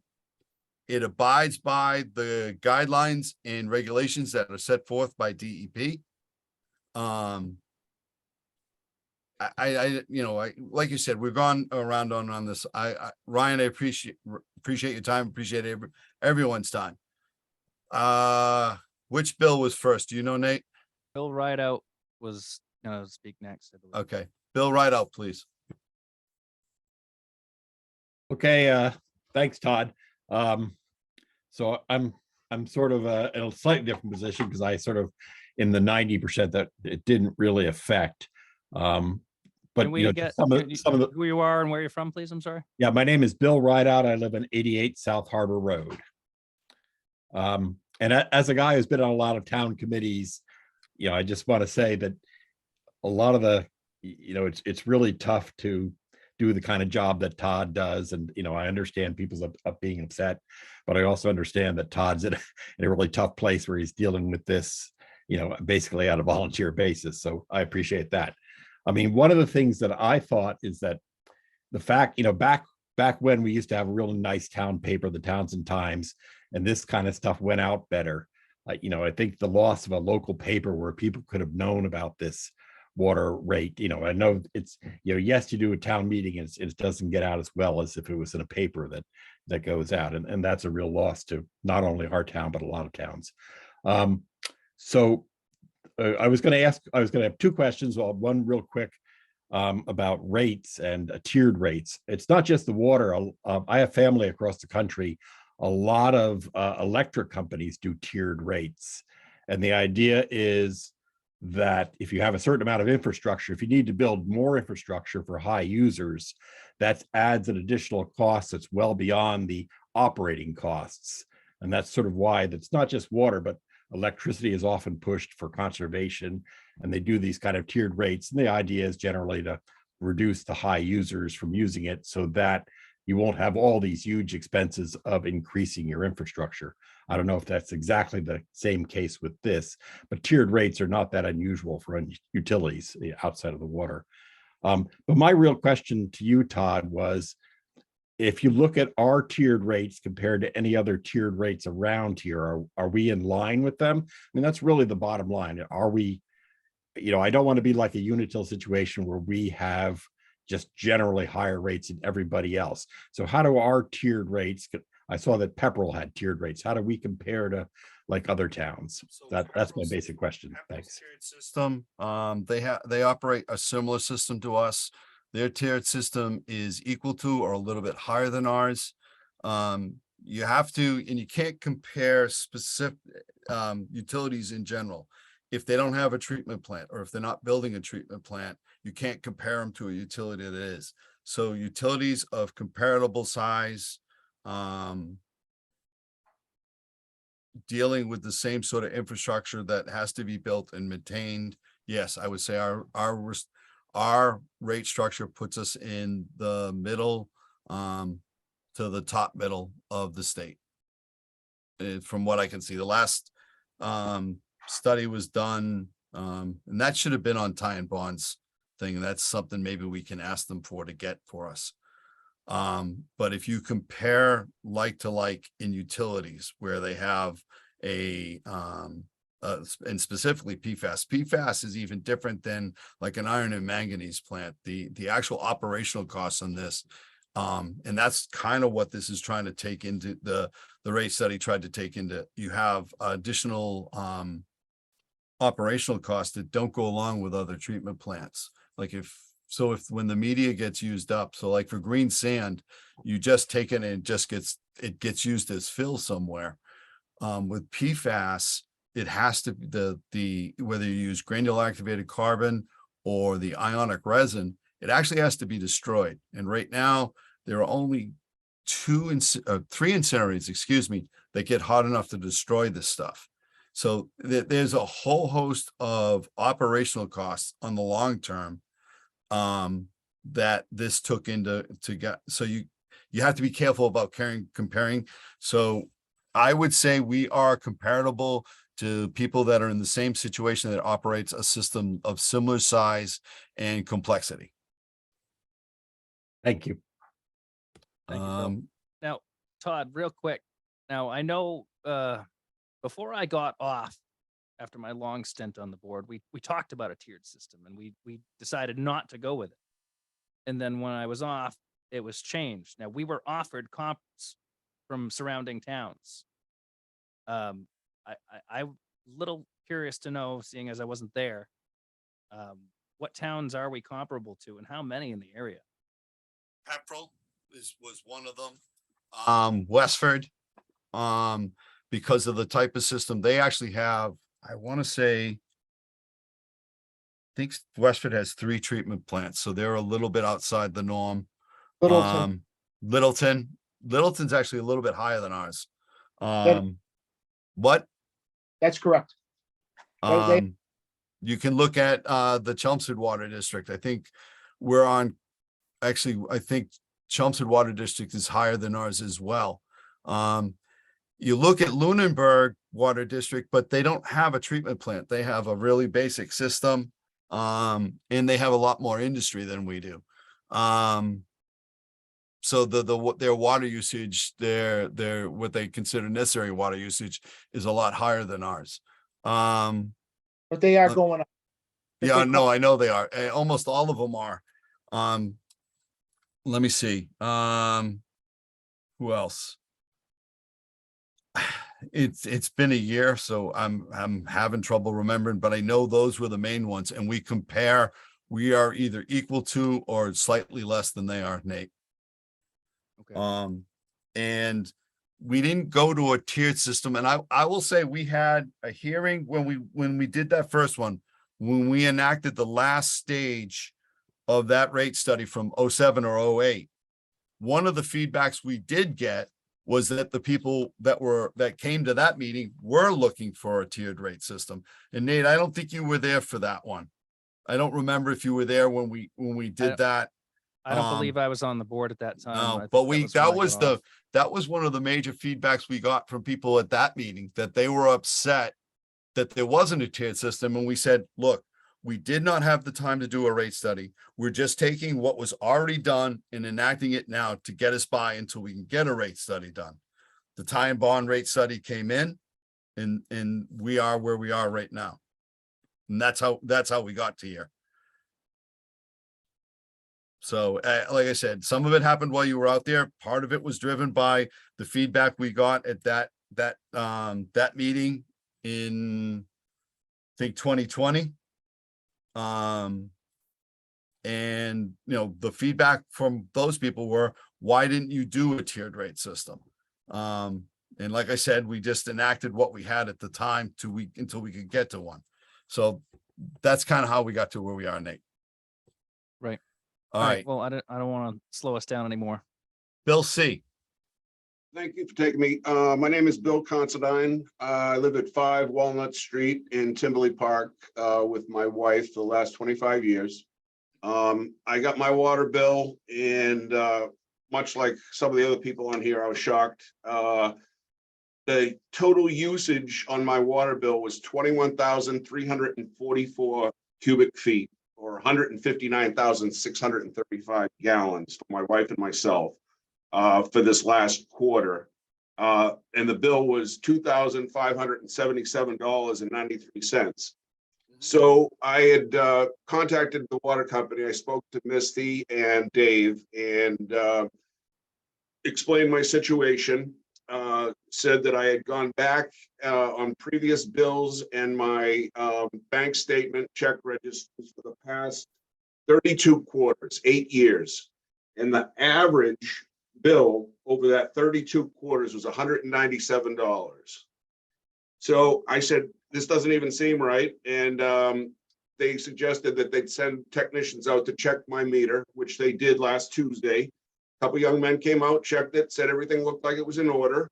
They recommended that I use this Ion Water app so that I could monitor water use real time, which I did load onto my phone, and it's something like a very useful tool.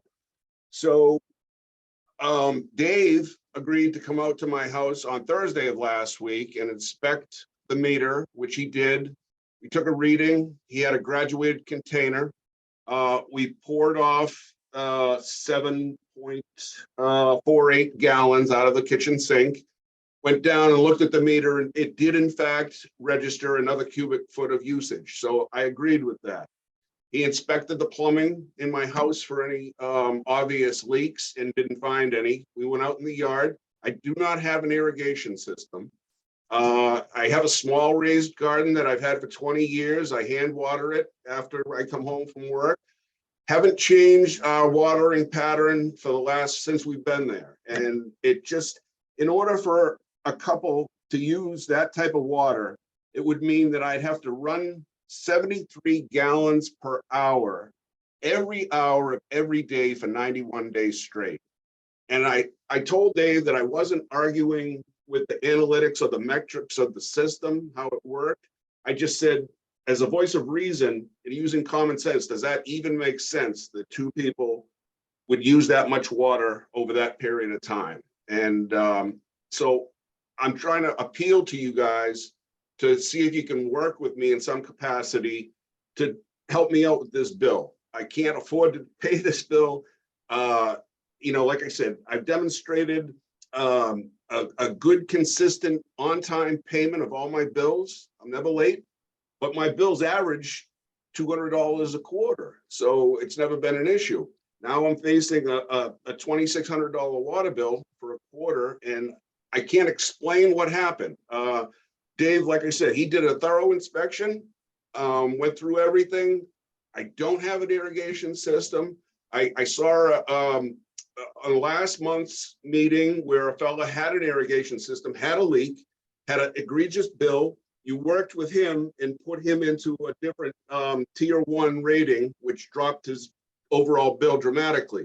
I would ask that you afford me that same opportunity. So what I will ask of you, Bill, we'll take it under consideration. And what I asked maybe is come back at the next month's meeting. But in the interim, so that everybody knows too, the biggest thing that leaks in a house historically is your toilet. It can leak without you hearing it. It can do as much as 300 gallons. I'm not sure if it's a day or an hour. The numbers, I've had so many numbers bouncing around in my head tonight. I apologize. Do you have more than one toilet in your home? Yes, we do. We have 2. All right. So what I would suggest you do, an easy check, is shut one of them down for a while. I don't mean shut the water off. Stop using it. In the reservoir in the back, okay? Put food coloring in it. Tell your wife it won't stain the toilet bowl, I promise. But put a color in it and then don't use it. The longer you don't use it, the more apt you are going to be able to find if there's a leak. If you come back and check that toilet and the color is in the toilet bowl itself and not in the reservoir in the back, that means your toilet's going. Your toilet is leaking. Flapper valve. Yeah, the flapper valve. And what they do is they lose their ability to hold suction. And they continually burp. And it's to the point that you don't hear the water running, but it loses significant amounts of water. So in the interim, I ask that you do that, shut it down for 2, 3, 4 days, see if it's leaking. And then once that one's done, do the other one. Also, what I would also say is, Dave, does our meters do a leak assessment? Like if it, on like a He does 15-minute. not have a leak. He does not have no leak in the last. Thank you, Dave. No. And, All right. and the Ion Water app that I did put on my phone actually tells me there is no leak. Okay, and it shows me the consumption, and it's a very nice tool. And I've been looking at it and studying it. It just doesn't make any sense to me how I could go from this point last year. My water bill was $380 for the same quarter, and I used Bill, what was the usage? 7932 cubic feet versus 21,344. So you're at 210 versus 79. So yeah, having not seen it, I don't know. It is definitely something can you do me an additional favor? Sure. I know it may cost you a little bit, but is there a plumber or a family member that does plumbing that could potentially go through and find out if something is using water on a consistent basis? If it's using water on a consistent basis, it's not going to show up as a leak. So I would ask that you do the toilet thing like I asked, but maybe check to see if there's something, are you forced hot water heat? No, we're forced hot air. Okay, so that Yeah. takes that out. Todd, So yes, I have his beacon in front of me, his usage. In May, it was 21,000 and a little and change. June 52, July 63, August it went back down to 52. September it was 9,000. So that doesn't, keeps going up. okay, so it does. And now it's only 4,000 to this day.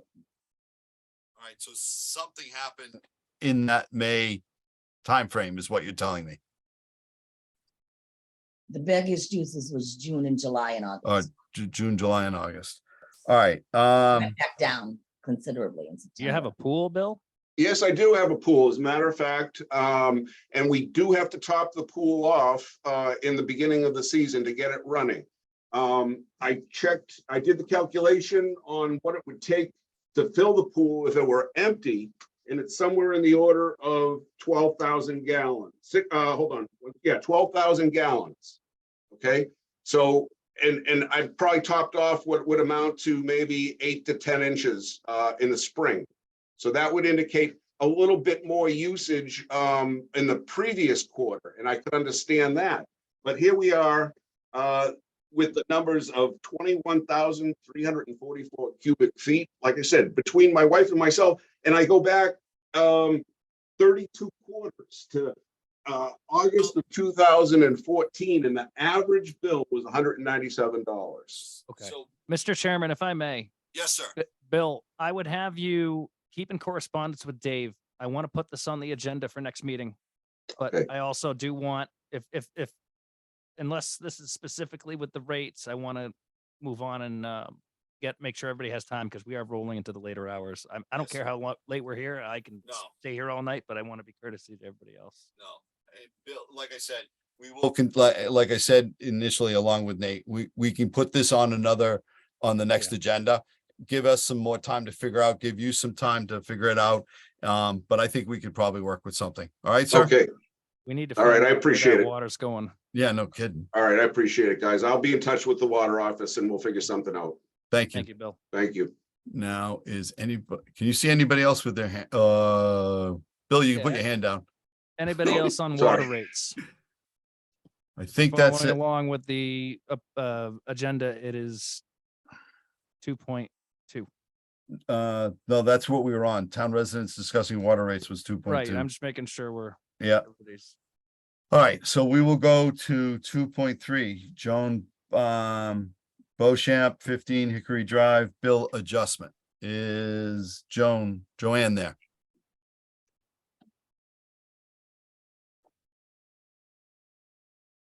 Going once, Joan, if I pronounce your name wrong, I apologize. I believe they were here at the beginning of the meeting and they indicated that they weren't familiar with using the iPad and muting. Okay. Perhaps they're taking an extra second. Yeah, I don't see them. All right. Well, we can wait till the end of the meeting and if If they come back, we can get yeah. them then. All right, I'm good with that. 2.4, Leanne Jackson, 1 Birch Lane, bill adjustment. Okay, I'm not sure if this is working. This is past my bedtime. But it's Leanne Jackson, 1 Birch Lane. And I actually just was hoping for a bill adjustment.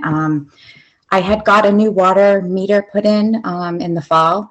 I wasn't told when the meter itself was put in that there was actually an app or any way that this was being tracked. I just assumed it had been like that 10 years where a new meter had to come in. No one explained to me that I could, look at this and be able to tell or monitor it or anything. My house is in my name just as of last year. So I am the only person that lives there. And I did get a bill for $2,212.46. And my usage, I believe, was like $18,524. And so what happened was I had called, I guess when the tier must have taken into effect in the spring during our last bill and our last cycle. And I noticed my bill was $466. And like as a homeowner, I just kind of go by the bill to tell if it went up. Yep. So I think usage was like, I don't know, I think it was 5 something, but I'm not sure if that's correct what I wrote. But anyway, it was $466. So I called Brenda. I asked her about it. She said, oh, yes, the bills, your prices increased, blah, blah, blah. Well, that bill only affected just the beginning of the summer season when I would have just turned on my irrigation. And so my irrigation was running for the last 3 months during that quarter. And again, for this month, a month into this quarter, until I received the bill. And now I realized that, it was as high as it was, the usage. Again, I'm not home a lot. It's just me. My son's off in college. Already, if I take that $18,000 worth of usage for those 3 months for the quarter, and I divide that by 3, it's showing on my meter since the meter read that I've already used that much again. So what happened was I called when I got the bill. Just like everyone else, I was angry. I did call and I said, I had talked to, not Brenda, she wasn't there, but the other woman in the office. She had Dave come out, and Dave met me a few days later. And he said that my system was one that didn't get flagged as far as high usage, and that's why they never notified me, or no one's ever said to me, hey, it looked like it wasn't cut and dry. I don't know what exactly that is, but he was really helpful. He, at first, we kind of talked, but basically he said my system was using like 17 gallons an hour. And we ended up finding out that even though I had shut off inside my control panel that does the irrigation, that the actual shut off valve in my basement for the irrigation, even though that wasn't shut off because my irrigation hadn't been blown out yet, it was running, because when he shut it off, you could hear the water. So he said that what he believed was happening was that I have a leak in my irrigation system. So I ended up, he monitored it for the next, 24 hours. I think I talked to him, that was say a Wednesday. And then on Friday, I talked to him and he said, yeah, I'm using 0.2 of a gallon now an hour. So he said, definitely it's an irrigation leak. I had somebody blow it out the next day and shut it off, and I'll deal with it in the spring apparently. But I did have somebody look at it, say that they believed the same thing.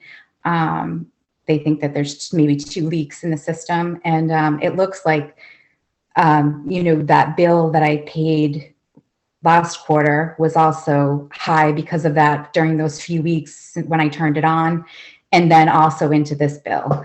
So I was hoping that you guys, I mean, I understand, I'm not also, I will say I'm not happy with your tiered system. And I do believe with, you know, the same as these other people, that, you know, I do believe that whole gas analogy, you know, that I shouldn't be charged more for usage of something, but I feel like this is unfortunate. And I think that I'm already being, you know, this isn't something I like, it's just me, you know, so I was hoping that you guys could adjust my bill and maybe look into, I don't know if you can go back a bill, but definitely this quarter, like, again, adjust it into that different tier or do whatever it is you need to do or could do for me. Because What we did before for someone last month was they had identified a leak system that was out of their control. Mhm. And we dropped their entire usage to the first tier. Okay. That's pretty much what a lot of utilities do. Since Dave's identified your system as a definite leak and something a little bit out of your control, I'd be more than willing to do to that, so that we stay, what's the word I'm looking for? Consistent with what we've done in the past in this. So I think that is something that I would be willing to do. Nate, would you be willing to consider dropping everything on Leanne's usage for this quarter? Dave, I don't know if we can do we can't go back, can we? Because it's another fiscal year. All right, so it's even outside of a fiscal year, so What that kind of, about, what about the next bill? Like, so like right now, from the reading, the actual reading that was like done, the meter reading, and I like did my math, it's showing like, you know. I have no problem dropping Okay. both to tier one because there's an identified leak in your system. Okay. Todd, Yes, ma'am. for September, Leanne used 7,502 gallons for the month. So And for October, so far, she was 1,689. well, maybe I'm we'll just letting you consider know. this into, Leanne, maybe I'll ask this of you. We'll deal with the one bill you have now. When we get to the second bill, if you would come before us again and we can go over that. That way we're not projecting out. We can see what we're dealing with and things like that. Okay. But I'd be more than comfortable where there was an identified leak in the system, dropping it. This is kind of a one-time, the leak covers potentially more than two bills or more than one bill, excuse me. So but going forward, this is kind of like a one and done. This is kind of like, you now know what can happen to the system. You need to be aware of it and stuff like that. But I'd be more than willing to drop it because you have an identified leak to the tier one, for the usage for the bills that we're talking about. Nate, what's your thought process? I am in complete agreement. All right. Glad you found the leak. Unfortunate, the water went to the ground. I know. So it's yeah, it is. And it's the other thing too, you don't have to wait on the apps. You can wake up the meters and record your usage. So Todd, I'm sorry, my internet connection cut out when you started talking about it. And I didn't get to Well, hear that's anything much to you your said. benefit. Everybody's probably tired of listening to me talk. So what we're saying, I'll wait for Nate to make the motion on this bill. Come back to us next month. Let's see what we're doing with the next one. But I did hear you say like it's a one-time thing, so it's not. No. Okay. But I mean, going forward, like next year or something. Okay. You know, we're helping you because Yeah. something happened. Now you're aware of it, and if you have the app, or even for everyone else on here. Rhonda just emailed the link, and that's another thing. I was, I know I don't know if we can talk about it, but like communication, like no, when that was put in, nobody told me like I'll take that and the capabilities of that, like no one ever said that. I just assumed as a homeowner, like, oh, it's time to change the meter, just like the gas meter, the whatever. And I will say, and being in the industry, we can kind of get tied into thinking everybody knows that we know. And something like this kind of requires us to readjust our thinking. What I think we can ask of Dave is on the staff when they do that, or even put Dave. We fill out a sheet. All right. The other thing I would ask Dave is make a PDF of that and put it on the website so that it is available, so people start doing that. The other thing I will say too is we mentioned it last month as well. The website has the town website has certain features where you can get alerts about stuff. I don't know how many people you're aware of that. But what I will say, not all the systems have the capability of that yet. Like I said, I appreciate you bringing that to our attention. And like I said, I'm probably as guilty of it as the next person. I tend to be a chemistry and water geek and think everybody knows what I know, so I can get focused.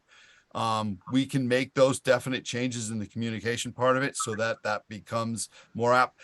If you don't know about it, you can't take advantage of it. And that's a fault on our part. And I Yeah, apologize exactly. for- Like one of the girls I work with said that she lives in Fitchburg and she said someone knocked on her door and was like, "Oh, you have a water leak," went from the department and said, "You know, we've been monitoring." A lot of these new meters, that's, some of it is, and it sometimes it notifies the office if there's a major leak. I think in a couple instances, it's actually saves people's basements because there was a major like break in the line or break in the bottom of the meter or what have you. But if the app part is more for monitoring your usage and stuff like that. And if you don't use it, if you don't know about it, you can't use it. So that kind of is on us. I apologize for that.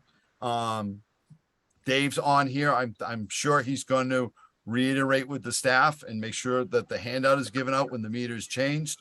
I've asked him to put it on the website so that people, when they get these meters, they may not have that capability yet, and they'll have to wait until we get it. But you can wake up the meter periodically and kind of check your usage. But So that meter, can I ask you, the new meter, that one that I have, when you were talking about it before, that meter that reads in cubic, like every time it goes one, it does what? it's measuring a cubic foot. Okay, it is. So a cubic foot, but we're being charged 100 per 100? Right. So when it adds up to 100, that's what 1 unit is. Okay, All right. okay. Listen, It was just different because like this has only been for 2 bills. Like my other bill was in, I don't know, maybe it was gallons or something, I think before I was. but so I am not a big fan of cubic feet meters, but it is financially what we could afford to do because the communication on the usage is so difficult, to be quite honest with you. One thing we could look at, and I don't know the cost of it, is on the bills, Dave. We could ask Vadar if they could actually, no, then it gets, never mind. I'm talking out of turn. Leanne, so we will drop everything on, Brenda's noted it. We'll drop I need a motion, You Dave. guys have to vote? Yeah, sure, Yes. sure. Yeah, let's kick it. One more thing. I'm reading chat. Someone would like to know what the name of that app is. Dave, what's the name of the app? Say again? Eye on Water. If you have the new meter, Can, it's can we put it in chat? Can you spell it? I'll put it in chat. Thank you very much, Ryan. Like eyeball on water. Oh, perfect. Thank you, Ryan. Yep. Yeah. All right. So- Need a copy, That, Ryan. call the department and I'll email one to you. Okay, so, Nate, can I get the motion? Mr. Chair, this is just, it's a bill adjustment for this quarter. Correct. Okay. I move that we adjust the, what's the account number? Does anybody have that? 1310. All right, I will do that and your name and address, just so we have continuity in case you told me the wrong number. I know it's right in front of you. We'll help somebody else out. Yeah. All right. That we adjust bill for account number 1310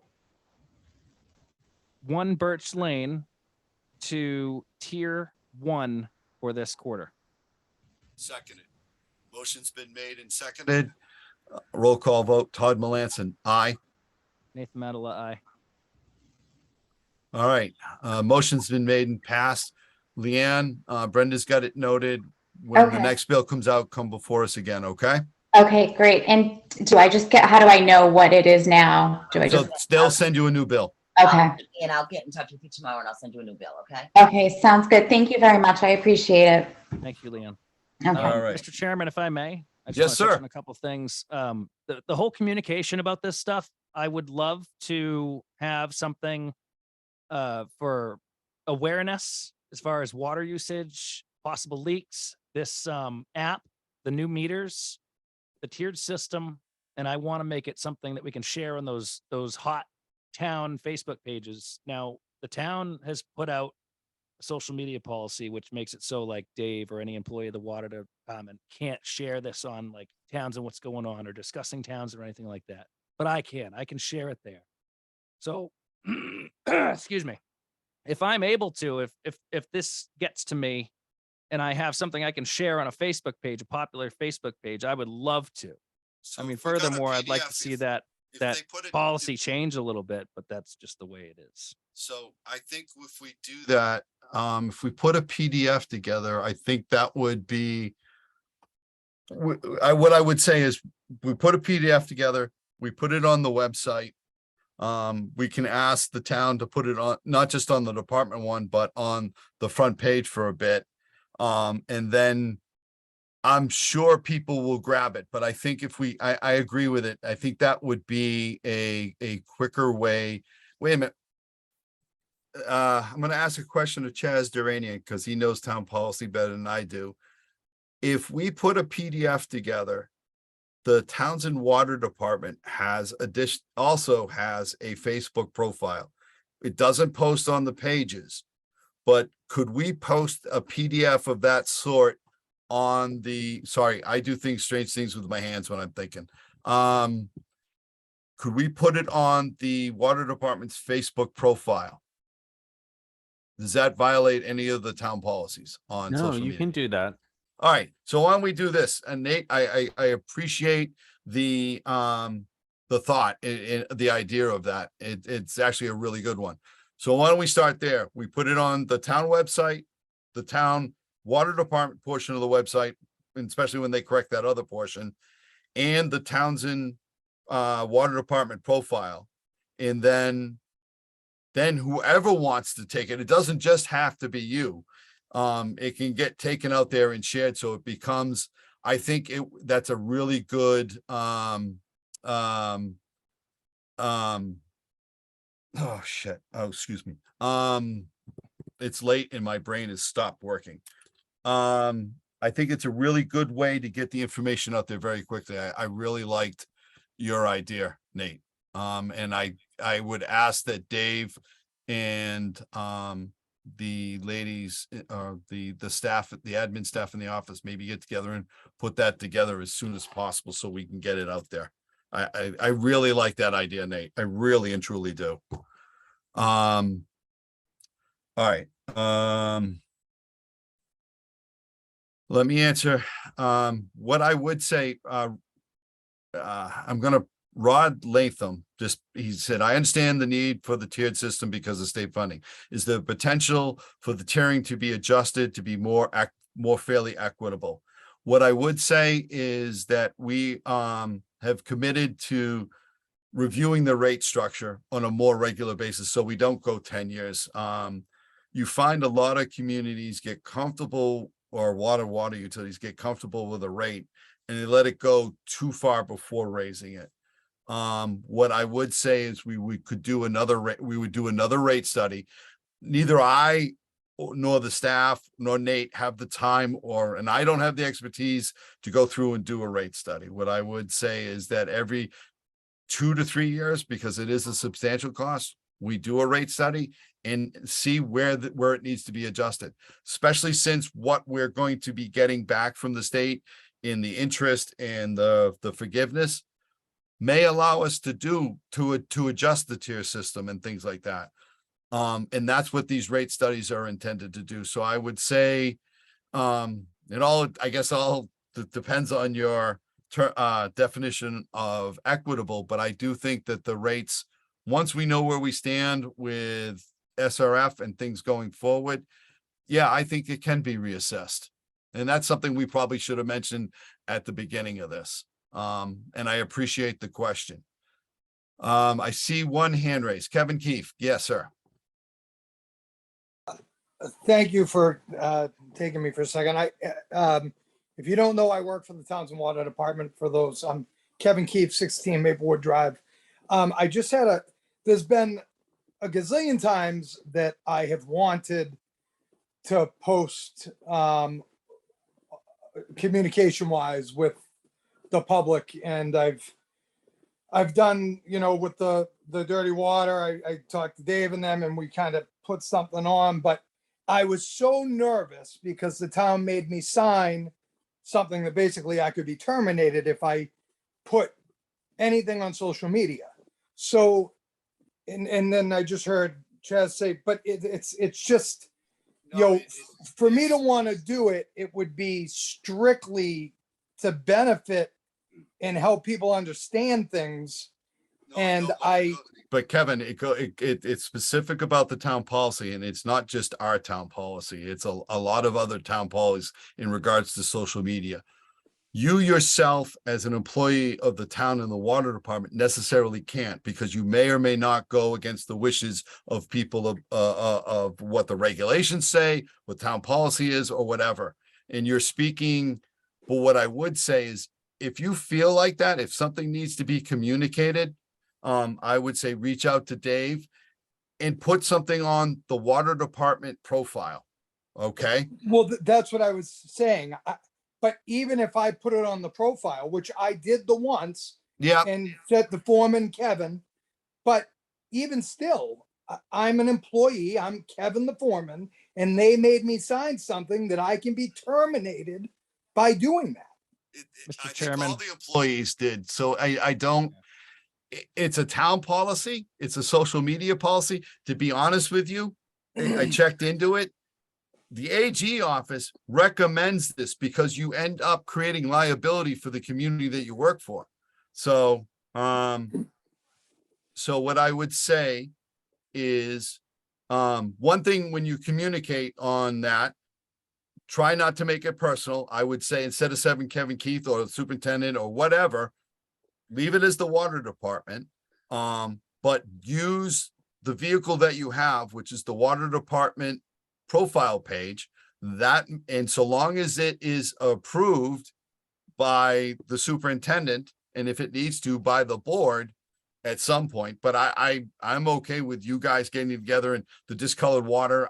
Nate and I, we're volunteers. You guys do it. If it's an emergency and it needs to get done, the vehicle you have to communicate with the public legally is that Townsend Water Department Facebook page.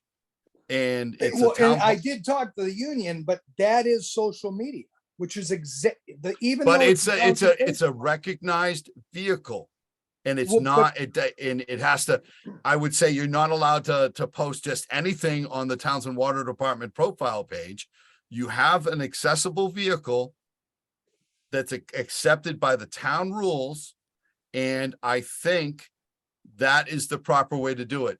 You personally going out, there are legal things that you can make the town and the water department liable for if you start posting that way on your profile page. Well, no, you're taking me. I am strictly talking about the Townsend Facebook water page, And not mine personally. Okay. I then was that told one, that if I post on the Townsend Water Department page as the foreman All right. information, that I'm putting it on social media. That's what the but union that's had it. said. But the Townsend Water Department is an accepted vehicle. I think Okay. what they're talking about is if you post Kevin Keith.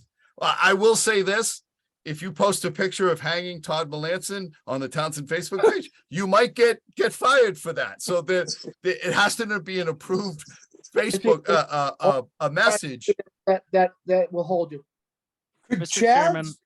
say Yes. anything about Wait a that? minute. Hold on, Kevin. Yes, Nate. Kevin, it sounded like when you started off on this, you said I signed something. I would get a copy of that memorandum, because I believe it was a memorandum. I didn't sign it. It was offered to me to sign. I said, no, I'm not going to sign this. I'm elected by the people. I'm not going to take memorandums from other boards and sign them unless it's so. But anyway, fully understand the verbiage. of that memorandum, and I'm sure the selectmen would be happy to, or maybe even the TA would be happy to explain any verbiage that you don't understand. That is gonna guide you, and as long as you understand the verbiage and you're within the confines of that, you know, you Well, the shouldn't have to verbiage fear is for your very job. clear I don't cut. want, I It don't want says that anybody you- to fear for their job while doing Well, their the duties. verbiage is very clear. It says, if you cannot post on social media. And when I talked to the I union don't think about it it, they says said that. they said that Facebook is social media. So any page on Facebook is considered social media.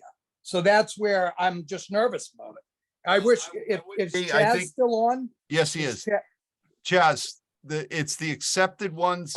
Like, I don't think you can just, I mean, unless it's an emergency and it's discoloration, but if it's general information, what I would say in my interpretation of it, and maybe I'm wrong, is that so long as you get, first of all, always have it reviewed. I'm really good with science. I can't type to save my life. Autocorrect even screws me up. So having someone review your work for grammar and punctuation and spelling is always a plus. But so long as it gets approved, as far as I understood it, the Townsend Water Department Facebook profile was an accepted vehicle. And then I will turn it over to Chaz to go over the town policy. Actually, Sir Chair, this is not on the agenda item, and I don't really think I can Okay. speak to that. All right, good enough. What I understand is you cannot answer posts. And you can't use it as a personal vehicle. All right. So Kevin, what I would ask is maybe have the union rep put it on or yourself put it on as an agenda item Okay. for the next meeting, and we'll go over it and we'll get it in depth. All right? Perfect. All right, Thank you. no problem. And the liaison is correct. It wasn't on our agenda, so glad to get that put aside. 3.1. Mr. Chairman, Yes, sir. do we want to give Joanne Beauchamp one more time? I don't know if she's, All right. Good enough. I was gonna wait until we got to the end, but we'll do it periodically when we switch a section, okay? I'm looking for a Joanne Beauchamp, 15 Hickory Drive, a bill adjustment. Are you with us?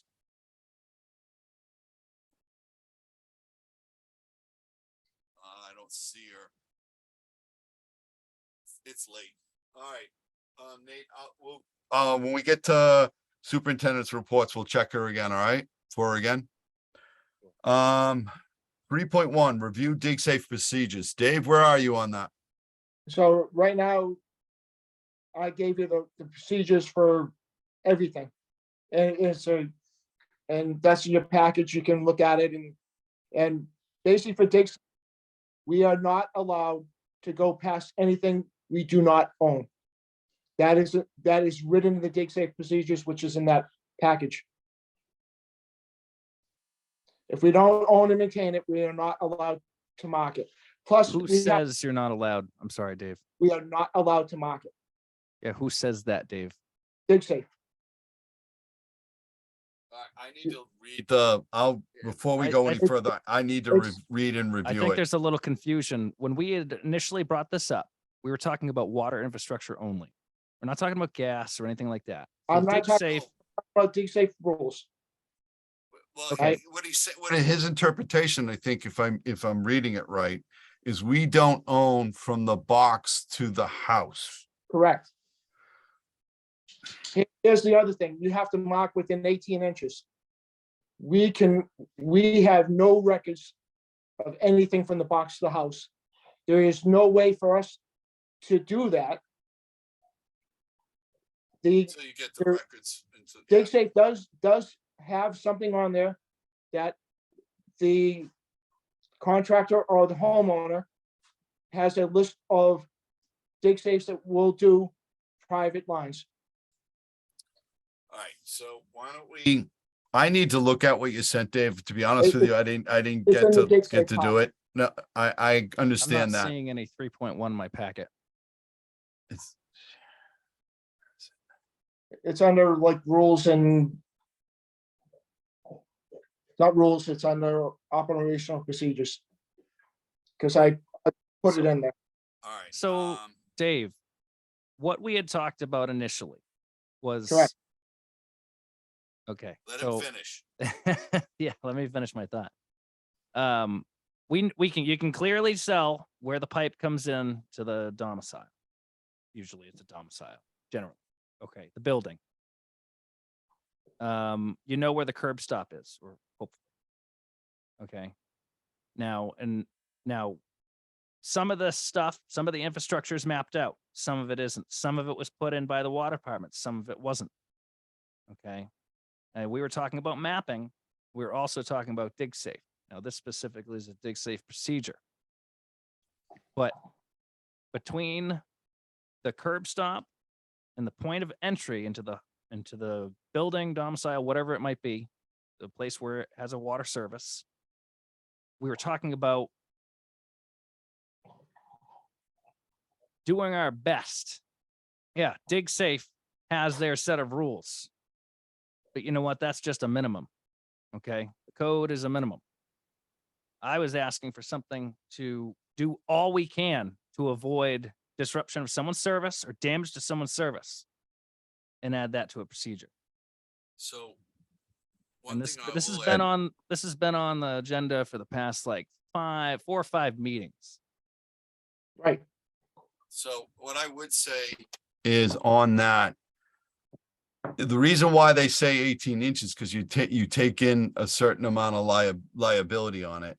But the thing is I found too many that kind of take a weird turn on they were trying to avoid a rock or God knows what. What I would say is maybe we need to come up with, and I don't know, and it would have to get reviewed by town council, but my thought process now is where we don't have the complete set of records, we don't have the equipment to do the underground radar like we had talked about. I was. What would you, no, were you, we had because you just- said, no, you actually did, because you said, can we get you one? Because Right, yeah, and then we talked about maybe seeing if other towns want to go in and maybe like an Right. intermunicipal. Right. way that- Actually, I talked to a couple of them and they weren't really interested. No good. But you know what we can do too, Nate, and another thought process on it is, there's a lot of money in, coming from MEMA right now, the Emergency Response Agency. I could definitely see us working, Mr. Duranian, liaison, does the town have a grant writer? Not at the moment, no. Let me see what I can find on the MEMA grants. If we can get one that would pay for it or pay for a significant portion, there might be something, I don't know if we'd fit it into this budget, Nate, but definitely the next. But my thought process is where we can't get to the surety on the 18 inches, which is the legal liability portion of this. If we came up with a waiver, and I would need town council's input on it, on whether it was a legal document, but if we gave them saying, this is our best effort to identify where the line is. We just want you to know, we're not 100% sure, we're not sure to the regulation, but this is, based on common sense, line of sight or whatever. If we put together a waiver that the homeowner would sign, we then could potentially go and do what you're saying, take the service box, do a direct line to where it enters the building. And go with it that way. Dave, let me ask, do we require, now the service lines to be sleeved in with an electric tracing line on it? Yes. All right. So we're talking about the ones that don't have this. So I think that might get us to where you want to be, Nate. But I would want it reviewed by council so that we're not creating a bigger issue. I don't know if this is completely factual, but I want to say that there's the dig safe verbiage or whatever. They don't really guarantee much of anything. It's kind of just a big formality, it seems. And I'd like to look at the actual wording of the dig safe.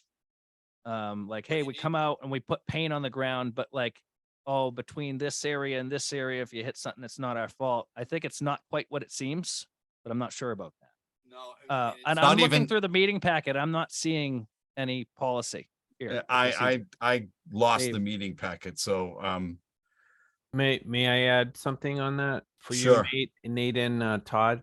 My suggestion might be to go to get signed up for the town council next session and bring that to his attention. If he doesn't have the information right there, he'll be able to point you in the right direction. All right. How does one know the age of the meter? I would call the office. Yeah, They'll the have office should stuff on have, record, Rod. yeah, Nate's right about that. I don't mean to go out of order here, but No, you're good. That was a good catch, Nate.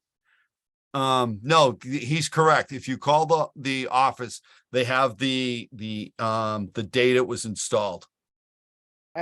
That's not correct. No, All right, so it should be. in 2013, the town got a letter no, he, saying the following things. You must change your industrial meters. You must change your house meters. You must do a dig safe. You must fix, because they were, for the last 10 years, they were at 33% or higher unaccounted for water. So what they did, and they changed all the dates of the meters by changing the reader and not changing. that's the meter. right. Well, not all of them, but a decent percent. He's right. So what they're worried about, so what they did, because of the monetary constrictions, from what I understand, they only changed the electronic top of the meter. So the ones that happened to, the brass base of the meter is still old. Dave, is there any way to quantify which ones of those are, or?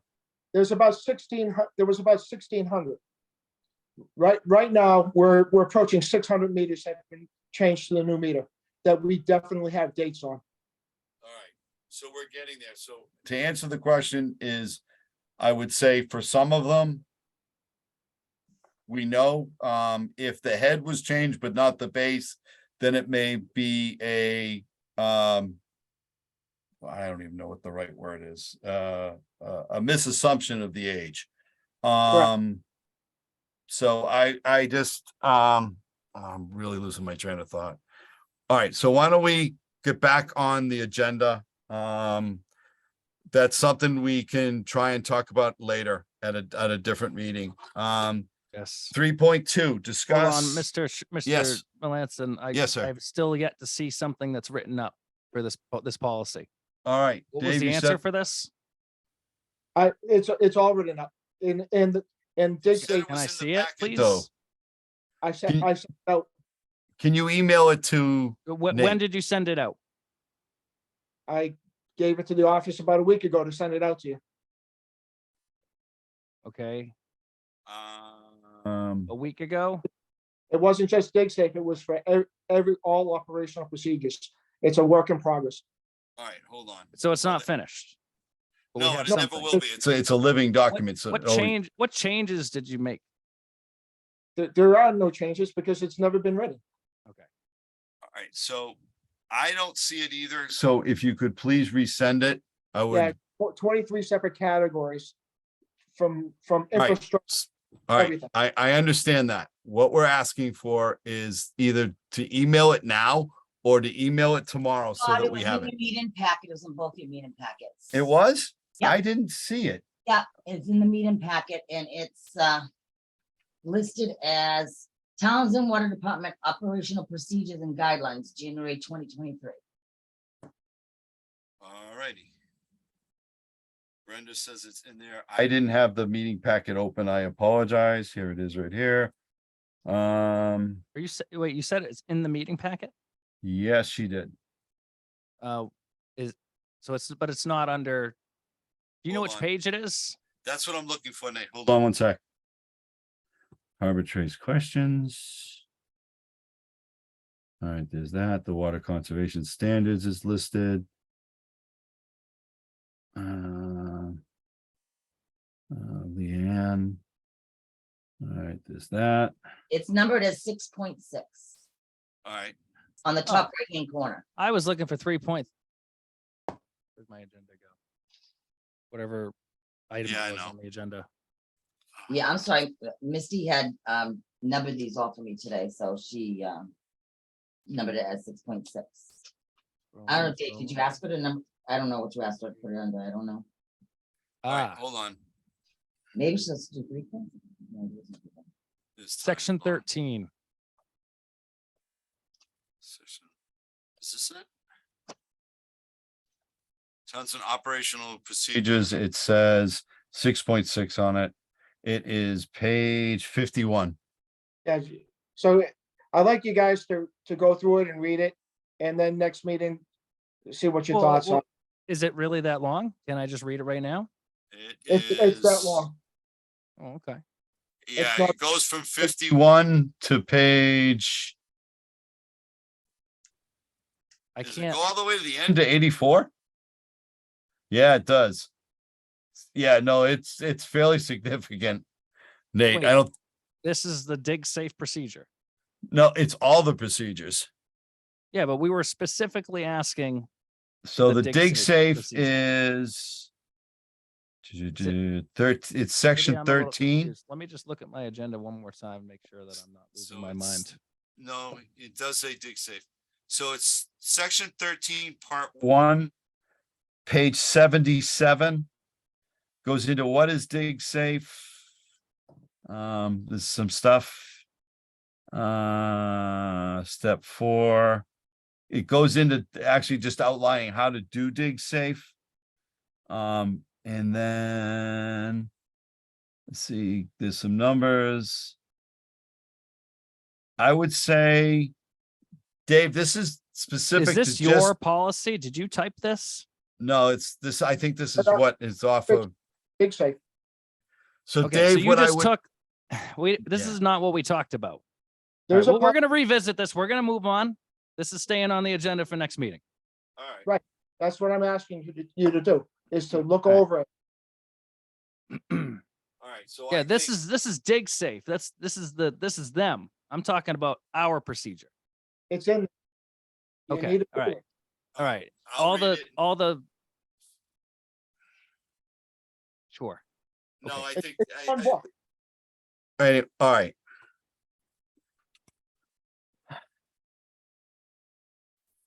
So Nate, I would like to take, in addition to this, staying on the agenda, I would like to take Chaz's suggestion and meet with town council on this and see what we can piece together that protects us in the liability range, and see, and if we can, if the idea of a waiver works, and then we can fit it into this or revamp what is there. Are you amenable to that? Yeah, I mean, something is better than nothing. I think at this point, I there might be a little bit of confusion as to what I'm looking for here.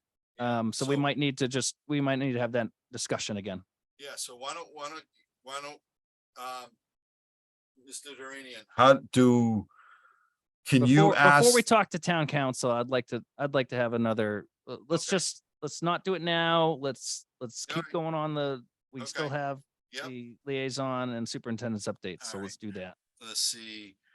3.2, discuss interest adjustment for accounts 60370.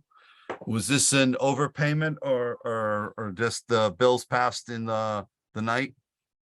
Yes, so just the ones, I'm sorry, 3.2, the interest adjustments are just exactly everything we do every month. They Alright. paid on 7/8. They didn't get them till after 8. We got all the information. It's in your packet, all the No, dealing information. so it's the same one we do pretty much every month. Exactly. For those two, 3.2 and 3.3 is the exact same thing. Just as you well know, we interest daily, so whatever the amount of the interest is at the time, we'll do it What today, page is that tomorrow. on? What page is that on? Do you Uh, know? What page is what on? where, It's 23 on the packet. thank you. This is Penn Fox Run. I don't think so. 0370. No. Yeah, that's what it's showing here.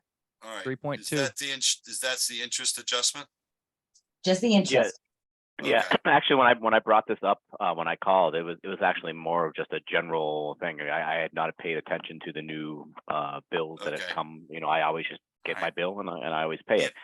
But it looks like on the bills, you guys say that Yeah. you start charging bills after 30 days, but you know, you actually start charging interest 1 day after the bill date. Yeah. So It's where this, there, so what we normally do is if it comes in like that, we adjust it. So I'll make the motion that we adjust account number. They're both the same? Yes, just the interest, both of them. All right.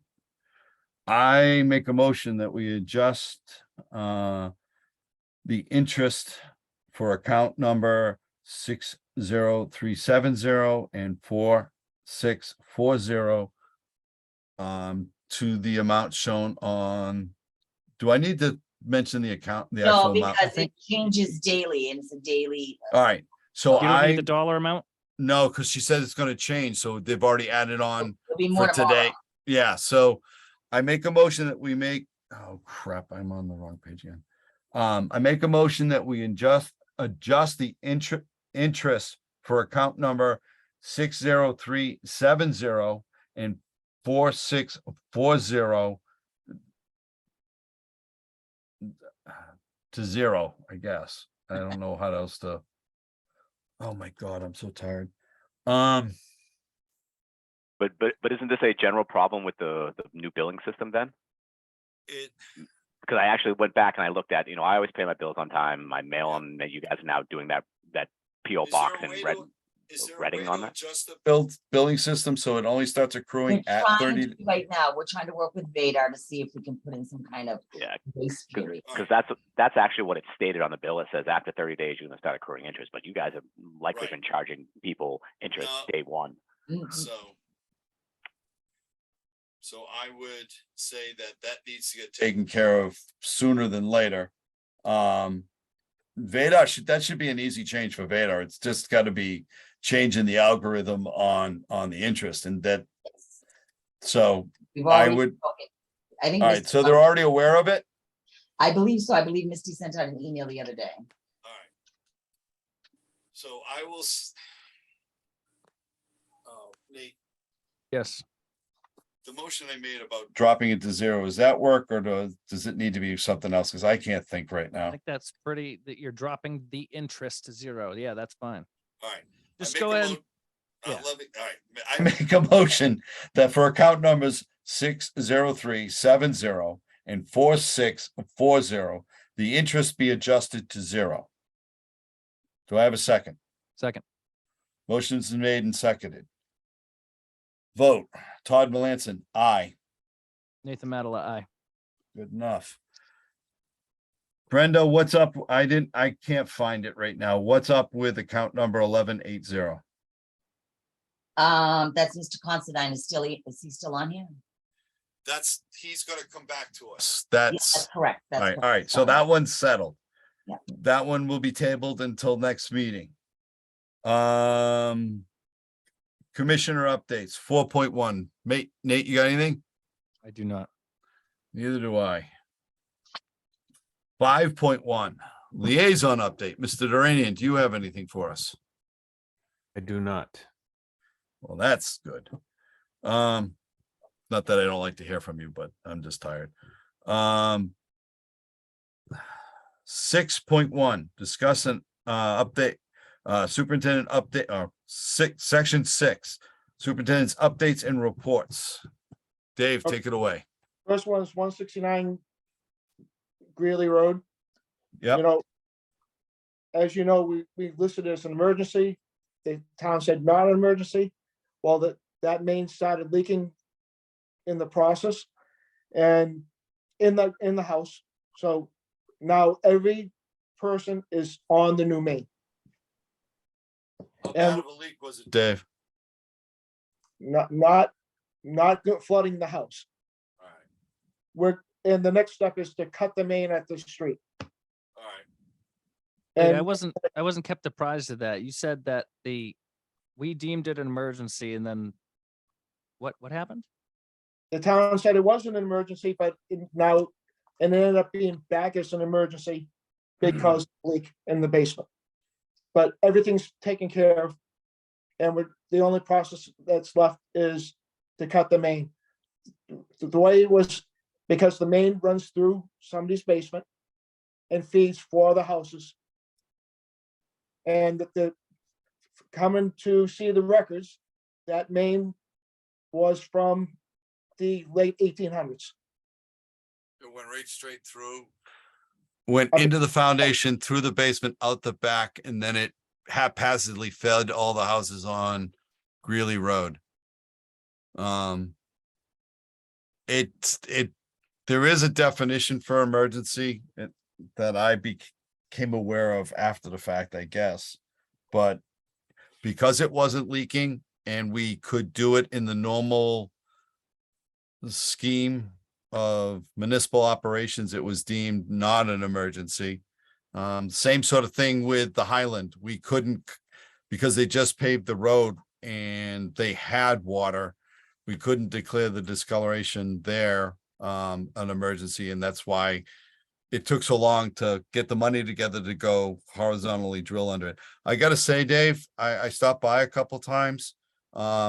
So that you know, I got nothing but great feedback from all the residents. Gary's farm stand said you said, it's going off. It'll be on in less than an hour. You guys were true to your word. I stopped by and looked at some of the work. You guys did some really good work. I got to commend you. I like that there's a fire hydrant on that road now, not just so that we can fight a fire, but it scares the heck out of me. We're never able to flush that line. So that they've got, I gotta say that the work that was done on that was to be commended, and just please convey that to the staff. It was like I said, I got nothing but good from the residents on that road. And I'm glad we got it done before that really started leaking. That unlined fieldstone foundation, if that had really popped, we probably would have lost that house. Yeah, we got it before the leak got bad. All right, good enough. Let's go. All right, Witchesburg 2, which is Go back one. Is this part of PFAS update? Yes. Okay, So Witchesburg 2 is starting to go up as well, and Witchesburg 1. what are we at? Right now, 12.6 on Witchesburg 2. We were back down in the single digits for a while. And as you know, we were up almost to 18 at one time, and 20 is where we have to shut it down or. Well, not a single one. It's only the quarterly average if you have to, so. Correct. So. If it's 20 for an average of 3 months, then. Well, let the so that people understand that are still with us. And by the way, Tyler, I appreciate you still hanging with us, dude. The PFAS is what is contaminated harbor trace. It is their polyfluorinated alkaline substances. Anything water resistant, stain resistant, fire resistant has the stuff in it. We through looking at monitoring wells and stuff like that, it's pretty much coming from the septic systems primarily of Timberley Park. The regulation states is 20 parts per trillion. The state regulates 6 of these compounds, so any combination of the 6 that exceeds 20 is a violation if that quarterly. So if you do 1 and it's so high that doesn't matter if you were 0 for the next 2, it wouldn't be below 20. That's an automatic violation of a maximum contamination limit. The rest of the time you're allowed to go to 3 months, average them together. And if they are less than 20.5, then it is not a violation. If you exceed that 20.5, it rounds to 21, and 21 is an exceedance of the 20. There does seem to be some seasonal fluctuations and stuff. a lot of this, we're learning about it. This stuff, once it hits water, it is so mobile, it's not even funny. And to be honest with you, almost everybody's having to deal with this. But that's why we're kind of where we are with the treatment plant and stuff like that. I appreciate being updated on that, Dave. What I'd be interested to see, Dave, do you know if anyone, I don't know if anyone in town has a weather station, but what we're starting to see is heavy precipitation corresponds to increased numbers. So I don't know. I have an answer for that one. Good enough. And I also tied it to stream flow. The higher the stream flow, the more PFAS. The wetter it is, the more precipitation, more PFAS. Well, they kind of go together, because if you got more rain, it's gonna, well, it's Wash it. gonna saturate, but you're gonna get more stormwater. Yeah, all right. Next one, Harbor Trace Treatment Plant, Dave.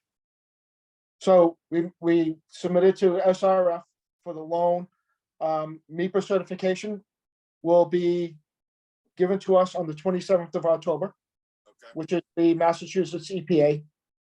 And we also filed with the Conscom.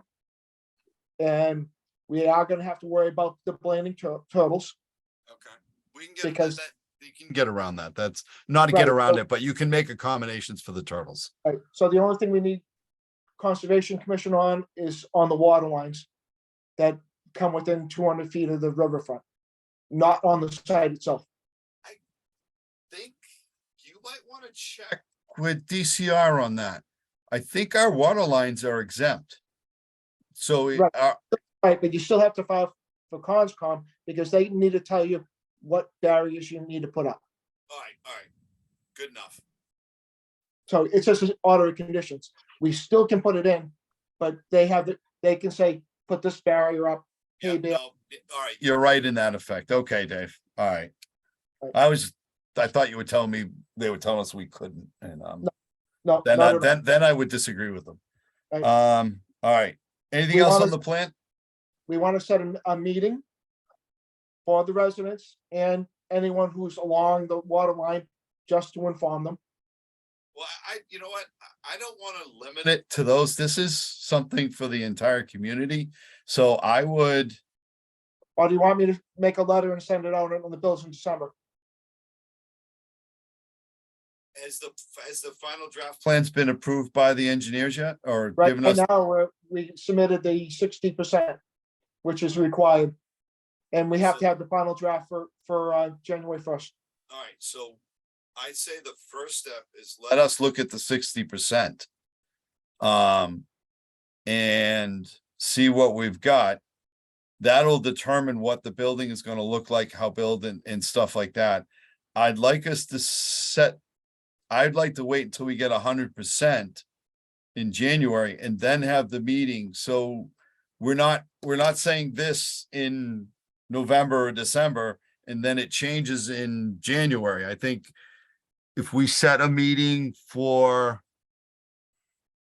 late January, early February, I think it's something we could put together in, I truly think it should be something the whole community sees. Whether it via Zoom, the local TV or what have you, Right. but give them the opportunity to see what we're talking about. And the opportunity to ask questions at that point. Correct. Nate, So- what's your feeling? Yeah, open it up to the whole town, because really, if anybody, even though if you're not a water taker, we're all in this town together, and it's not to say that you couldn't become a customer. No, It will affect people who are not water takers currently, because it is going up South Road Road and Emery Road, and there will be hydrants there, which and everyone is gonna be left a stub, whether or not they hook into it or not. I One like that. No, I like that idea, Dave. So if they're on a well and we hit or if it goes dry, instead of trying to do an emergency tap, the stub is already there, and it's a heck of a lot, excuse my language, quicker and easier to do it off of a tap than trying to tap the main afterwards. And it's cheaper. Yeah, no, I that's a good idea. What we should do too is if we have this meeting and the people that don't normally have hydrants do, it's something we should make them aware of so that they can notify their insurance company now that they have a hydrant within 500 feet. Because it Right. is going to reduce they're not going to be reliant on a pumper or a fire pond. And it does affect their insurance. So I think that's something, we've missed enough stuff in notifying people like about the meters and stuff. I don't want to let these slip. So I think that that's something we definitely bring to the meeting too, is that, you're going to be left a stub in case you have an emergency, but the hydrant is something that they should definitely take notice of and notify their insurance company and hopefully get some sort of reduction in it. Anything else on the treatment plant, Dave? Yeah, so we're in the process of going to Conscom, and we're gonna go to the building inspector, because we gotta get all our permits. I thought the permits were already done. No, we just came to an agreement with the building inspector that we don't have to meet zoning, All right. so, but we didn't have. Is the that zo- what the DEP corrected him on? Didn't DEP have to call him? No, we didn't have Alright. to call. All right. I had the regulations, he looked it up, and he found another regulation that confirmed that one. Okay. I'm good with that. So, but we are going to meet every zoning that we possibly can. Yep. The only one I think is, we're not gonna have the right frontage. Because the frontage is only like 30 feet, No, I know. and the height of the building over the vessels is gonna be near or just over the height restrictions for the town, Which is what, 35? 35 feet. Yeah, okay. So we That made a makes sense, so that people also understand, primarily Nate, Nate, maybe, I already said this, but for Tyler, the vessels we're talking about are, so like for iron and manganese, they usually go horizontally. But because you need the amount of contact time for the water to go through the filter and for the contaminant to be absorbed, you need contact time. So they put them vertically. And for the granular activated carbon, they're roughly 28 feet tall. So you need a little bit of space to be able to go over it, allow you ability to get in ports and stuff like that. So that's pretty much why the height gets set. And we're kind of going with the GAC filters because you can use that filter for GAC or resin. The resin doesn't need as much contact time, so it doesn't necessarily have to be as tall, but you can't use a resin vessel for GAC. So if, like, say at a later time, you wanted to switch to GAC and resin, you'd almost have to go out and buy a whole new set of vessels. So, and I'm only telling you this because you've actually stayed with us for the entire meeting, so I feel like I owe you explanations. And again, I assume everybody knows what I know, so I'm trying to be better about that. Doing a fine job. It is. Yeah, we're really unfortunate to have Todd on the board. He has such a knowledge of water and background, more than any commissioner I've ever seen or been. Mark, I stayed with you because anytime I've reached out, I've always gotten good responses. Dave's always he's answered my phone calls regardless, and both of you. I don't think you guys have malintentions, and maybe we have disagreement, but I know what you're doing and where you're generally coming from. So I'm just trying to educate myself and pay attention to the process, really. No, and I actually that's I guess that's the best. That's what we can hope for is that you get that, first of all, that we act appropriately. By the way, I'm Scottish, so my head gets red when I get frustrated. None of it is directed personally, and if I did get red, and it's with my big bald dome, it's pretty visible. So it is never personal. It's just sometimes I get frustrated with my inability to communicate things correctly. But I appreciate your stance. I really appreciate you staying with us until 10 o'clock now. Our meetings don't usually go this long. We try to be a little bit better. But there was enough importance. But I do feel like when we start talking about PFAS, there aren't many people that know a lot about this. It's fairly brand new. I take a little bit of pride. So I work for a water utility. The chelmsfordwater.com website actually has a PFAS tab on it that has a lot of information. Feel free to go and look at it to get informed about PFAS since it is affecting our community. What I regularly tell people is nothing I tell you about PFAS is going to make you feel any better. It'll just make you better informed to make better decisions. All right, back on topic. I veer off way too much. So We're done with Harbor Trace. stay on that, we're just gonna finish it real quick. All right, 12. Just go for the residents. Yep. It's 3 wells that are gonna be put through that treatment plant. The Harbor Trace well, Witches Brook 1 on Ash Street, and Witches Brook 2. And they all are showing signs of some contamination. And the plant will do 1.7 million gallons per day by itself. Okay. And so that's it for the Harbor Trace well. So 6.4. Yep. Deluxe, they're gonna tap their main on South Street Monday or Tuesday, and they're gonna begin that project then. All right. That's a long time coming, Dave. What? It's a long time in coming. Yep. Generators will be out to bid with the treatment plant. All one. If we're gonna just do disturbances, we'll do it all at once with the system. All right. So that'll be in with the rest of it, and that's gonna go on to Main Street. Because Main Street right now, if you lose power, you lose the water, and the same thing with Cross Street. I want to make one note on that in thank you to the town. If I'm right in remembering, Main Street and Cross Street generators are being funded through ARPA, correct? Correct. Yes. So I would like to extend a thank you. It wasn't something on the original ARPA list. It was something we came back with later. And I do appreciate the town allocating those funds to the water department from ARPA. All right, Dave. And 6.6 is the operational procedures. I'm gonna ask you, both of you, to review it.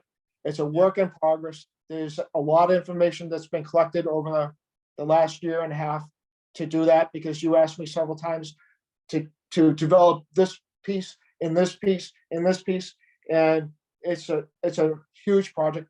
There is no operational procedures currently for anything. All right, so I would also say that, these sort of things are living documents. They are, Correct. regulations change and stuff like that.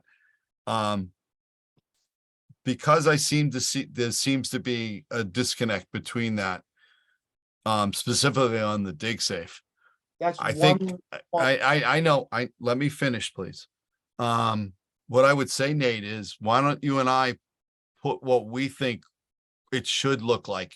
I like having the dig safe specific verbiage there, but maybe there's a disconnect in the communication of it. Maybe we put together, like, if you can put together what you think the procedure was, and maybe I can put together the wording on the waiver portion, and then we come to some sort of middle ground and figure out what we can and take that to town council to approve. What's your thought on that?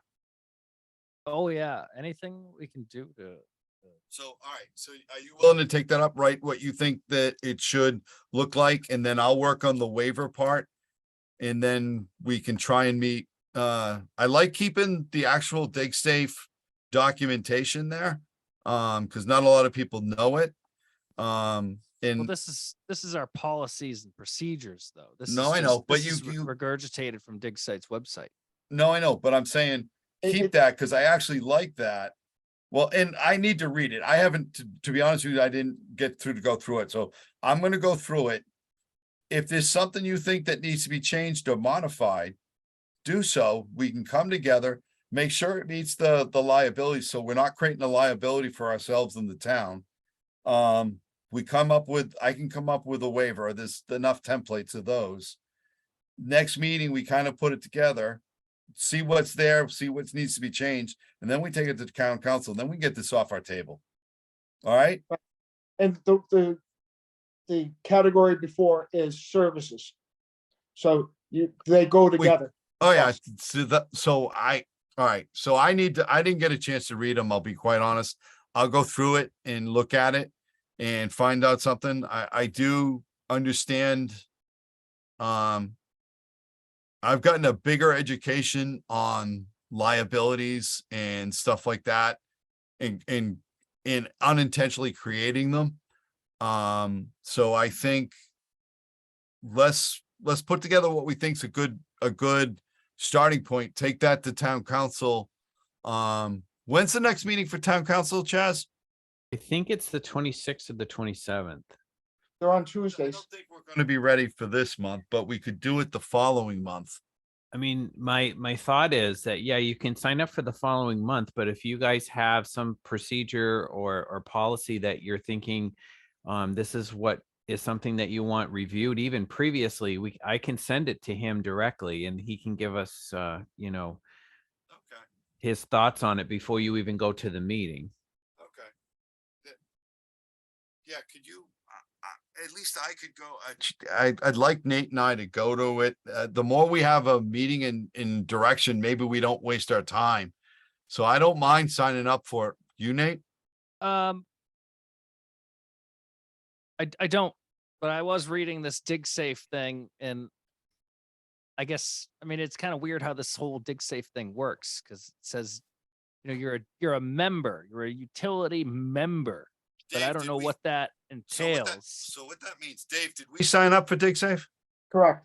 All right, so automatically the energy companies are automatically members of DigSafe. It's because their corporations pay for it and stuff like that. Water and sewer are not automatically included. That's why on the DigSafe brochures, it says, call DigSafe and then call your local utilities to mark out. Ah, You can join and I recommend to most water utility because we did it.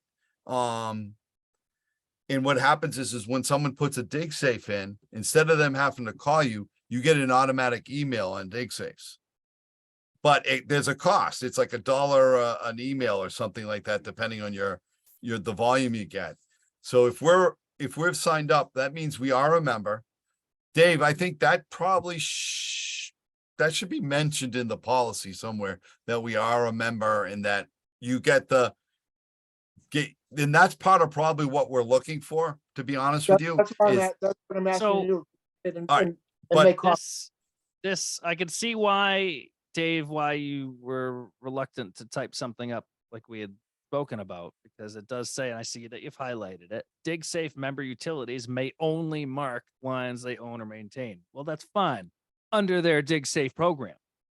But furthermore, when someone calls you and says, hey, you guys got to do this, approach the person that made the call, says, well, we have our own program where we, you know, would like you to know where that water line is. So that's more, I guess, what I'm talking about it, but you gotta step aside and say it a different way because they're saying in I there, think there's also a law behind this. This isn't just this isn't just something DigSafe put together. There's a mass general law behind it. Bush.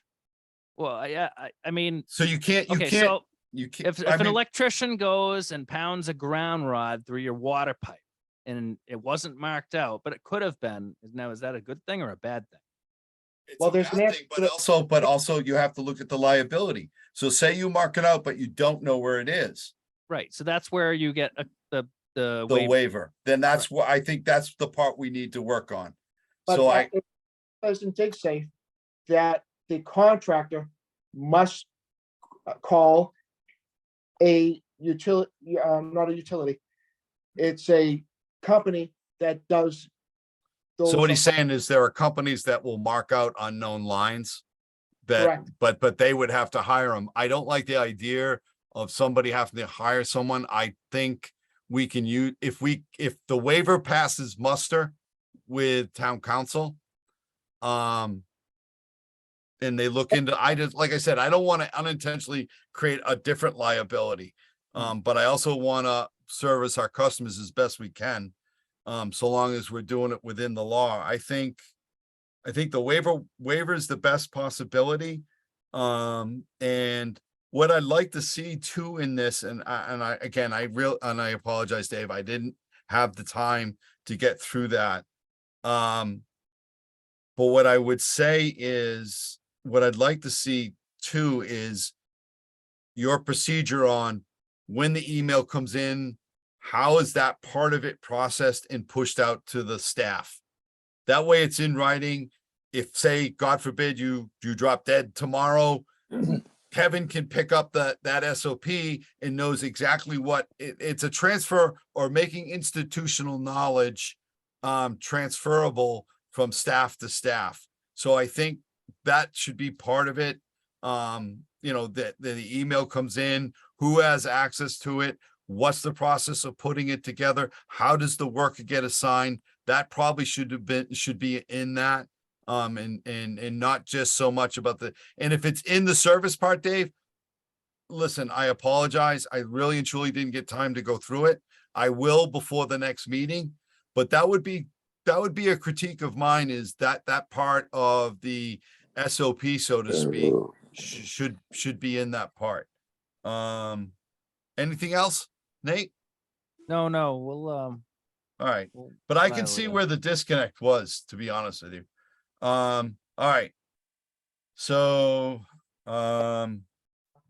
why don't we do our normal, I'm gonna take them out of order. I'd like to take 7.2. Nate, can I have a motion? And if Yes. you want to combine, 0.2 and 0.3, that would be appreciated. Yes, of course. How about 7.1 as well? Unless you wanted to, no, we're not gonna end the meeting. No. All right, so, I move that we review and sign September end of month reports and sign bills payable warrants out of session, as well as schedule next Board of Water Commissioners meeting. Second. Motion's been made and seconded. Todd Melanson, aye. Nathan Madala, aye. So we're gonna schedule later, or do you want to schedule now? Oh, well. That's why I left that one off. Oh, well, either way, we're not kicking people out. Posted. When's our it's the second Monday of the month? Is that? Correct. The second Monday would be the 14th of November. Nate?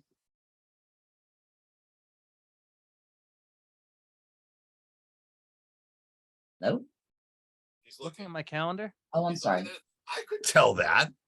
Just so you know, Veterans Day is the Friday before. Okay, I'm sorry. Say that one more time. What day? Are we looking at? Veterans Day is that 14th. Friday before. Yeah, Veterans Day is the Friday before, so the 14th is not a holiday. No. So, All right. Yeah, that works. all right. So I make a motion, we schedule the next Board of Water Commissioners meeting for November 14th. I don't think you need a motion for that. Oh, okay, I think you're correct. All right. The motion's been made and seconded on reviewing and signing September end of month reports and bills payable out of session. Todd Melanson, aye. Mr. Chairman, we already voted on that. Oh my good Lord. You can I adjourn the meeting. apologize. I make a motion, we adjourn the meeting at 10:17 on, are we still in the 20th, October 20th? Do I have a second? I don't think you need to second that. Well, if I I make think a motion, we you, have to you're make, just, you're declaring that the meeting's adjourned, oh my God, I think my brain has stopped working, Nate. Oh Right? my, right, Chess? Or do we? do we need a motion or do we just adjourn? Yeah. No, so you make a motion. It doesn't necessarily have to be second, but you both have to agree that you can adjourn. And I We're think ending the All right. meeting. I All think right. you're ending the meeting. So. All right. Hey, I'm- folks. Oh, sorry. Tyler, ahead, thank you for Todd. staying with us for so long. And to be honest with you, if you ever have a question, feel free to reach out. Nate or I, or we try and make ourselves available as possible. I The keep staff- telling the town to put my number on the website and they won't do it. And actually, my email isn't even up there anymore. Do we have emails? I'll get that fixed tomorrow. I made a separate one just for this, Nate M. Water Gmail. I think the town, I don't know if we get town. Oh, no, Alright, we don't guys. get town Have emails. a nice night. Take care. Take it easy. Sorry, Tyler. Thank All you, right. guys. Nathan, I Oh, appreciate the time oh. and effort. Who is, Yeah, thank you. thank you, Ty- Ryan. Ryan, I didn't even see you. I only saw Tyler. I apologize for, There's I a only- lot of people here. there's still, wow, there is a lot. I didn't see, I only saw like the first 5. I apologize to everyone that has stayed with us for the entire evening. And that I did not ignore you. Well, I did, but unintentionally. The more you guys realize what's going on, you know, the better off I think we'll all be. And, you know, I appreciate your time tonight. It's usually people get heard, get their issue discussed, and then they leave. So I do appreciate you guys sticking with us for the entire meeting, because this was a long one. Well, thank Um, you. I appreciate being heard, and best of luck to you guys next month. Yes, sir. Thank you very much. Thank you. Nathan, Yes. would it be possible if you come by tomorrow, to sign the warrants? There was one left over from last week. And we have this week's, and am sign the down. reports. I'll be around. All right, great. It wouldn't be ready in the morning. It'll be ready in the afternoon or mid-afternoon, but let me know what time you can come by and I'll make sure they're ready. I'll be around like from noon, buzzing back and forth, All right, noon on. anytime afternoon, I'll Good. have them ready. Okay, yeah, I'll stop by around noon. Thanks, Nate. Thank you, Nathan. I appreciate it. Thanks, Dave. Alright. Thanks, Chaz. Thanks, Brenda. Thank you, everyone. So Nate, I had to grow a beard because you cut yours off. Stop the I was recording. gonna say something. It is. Need to get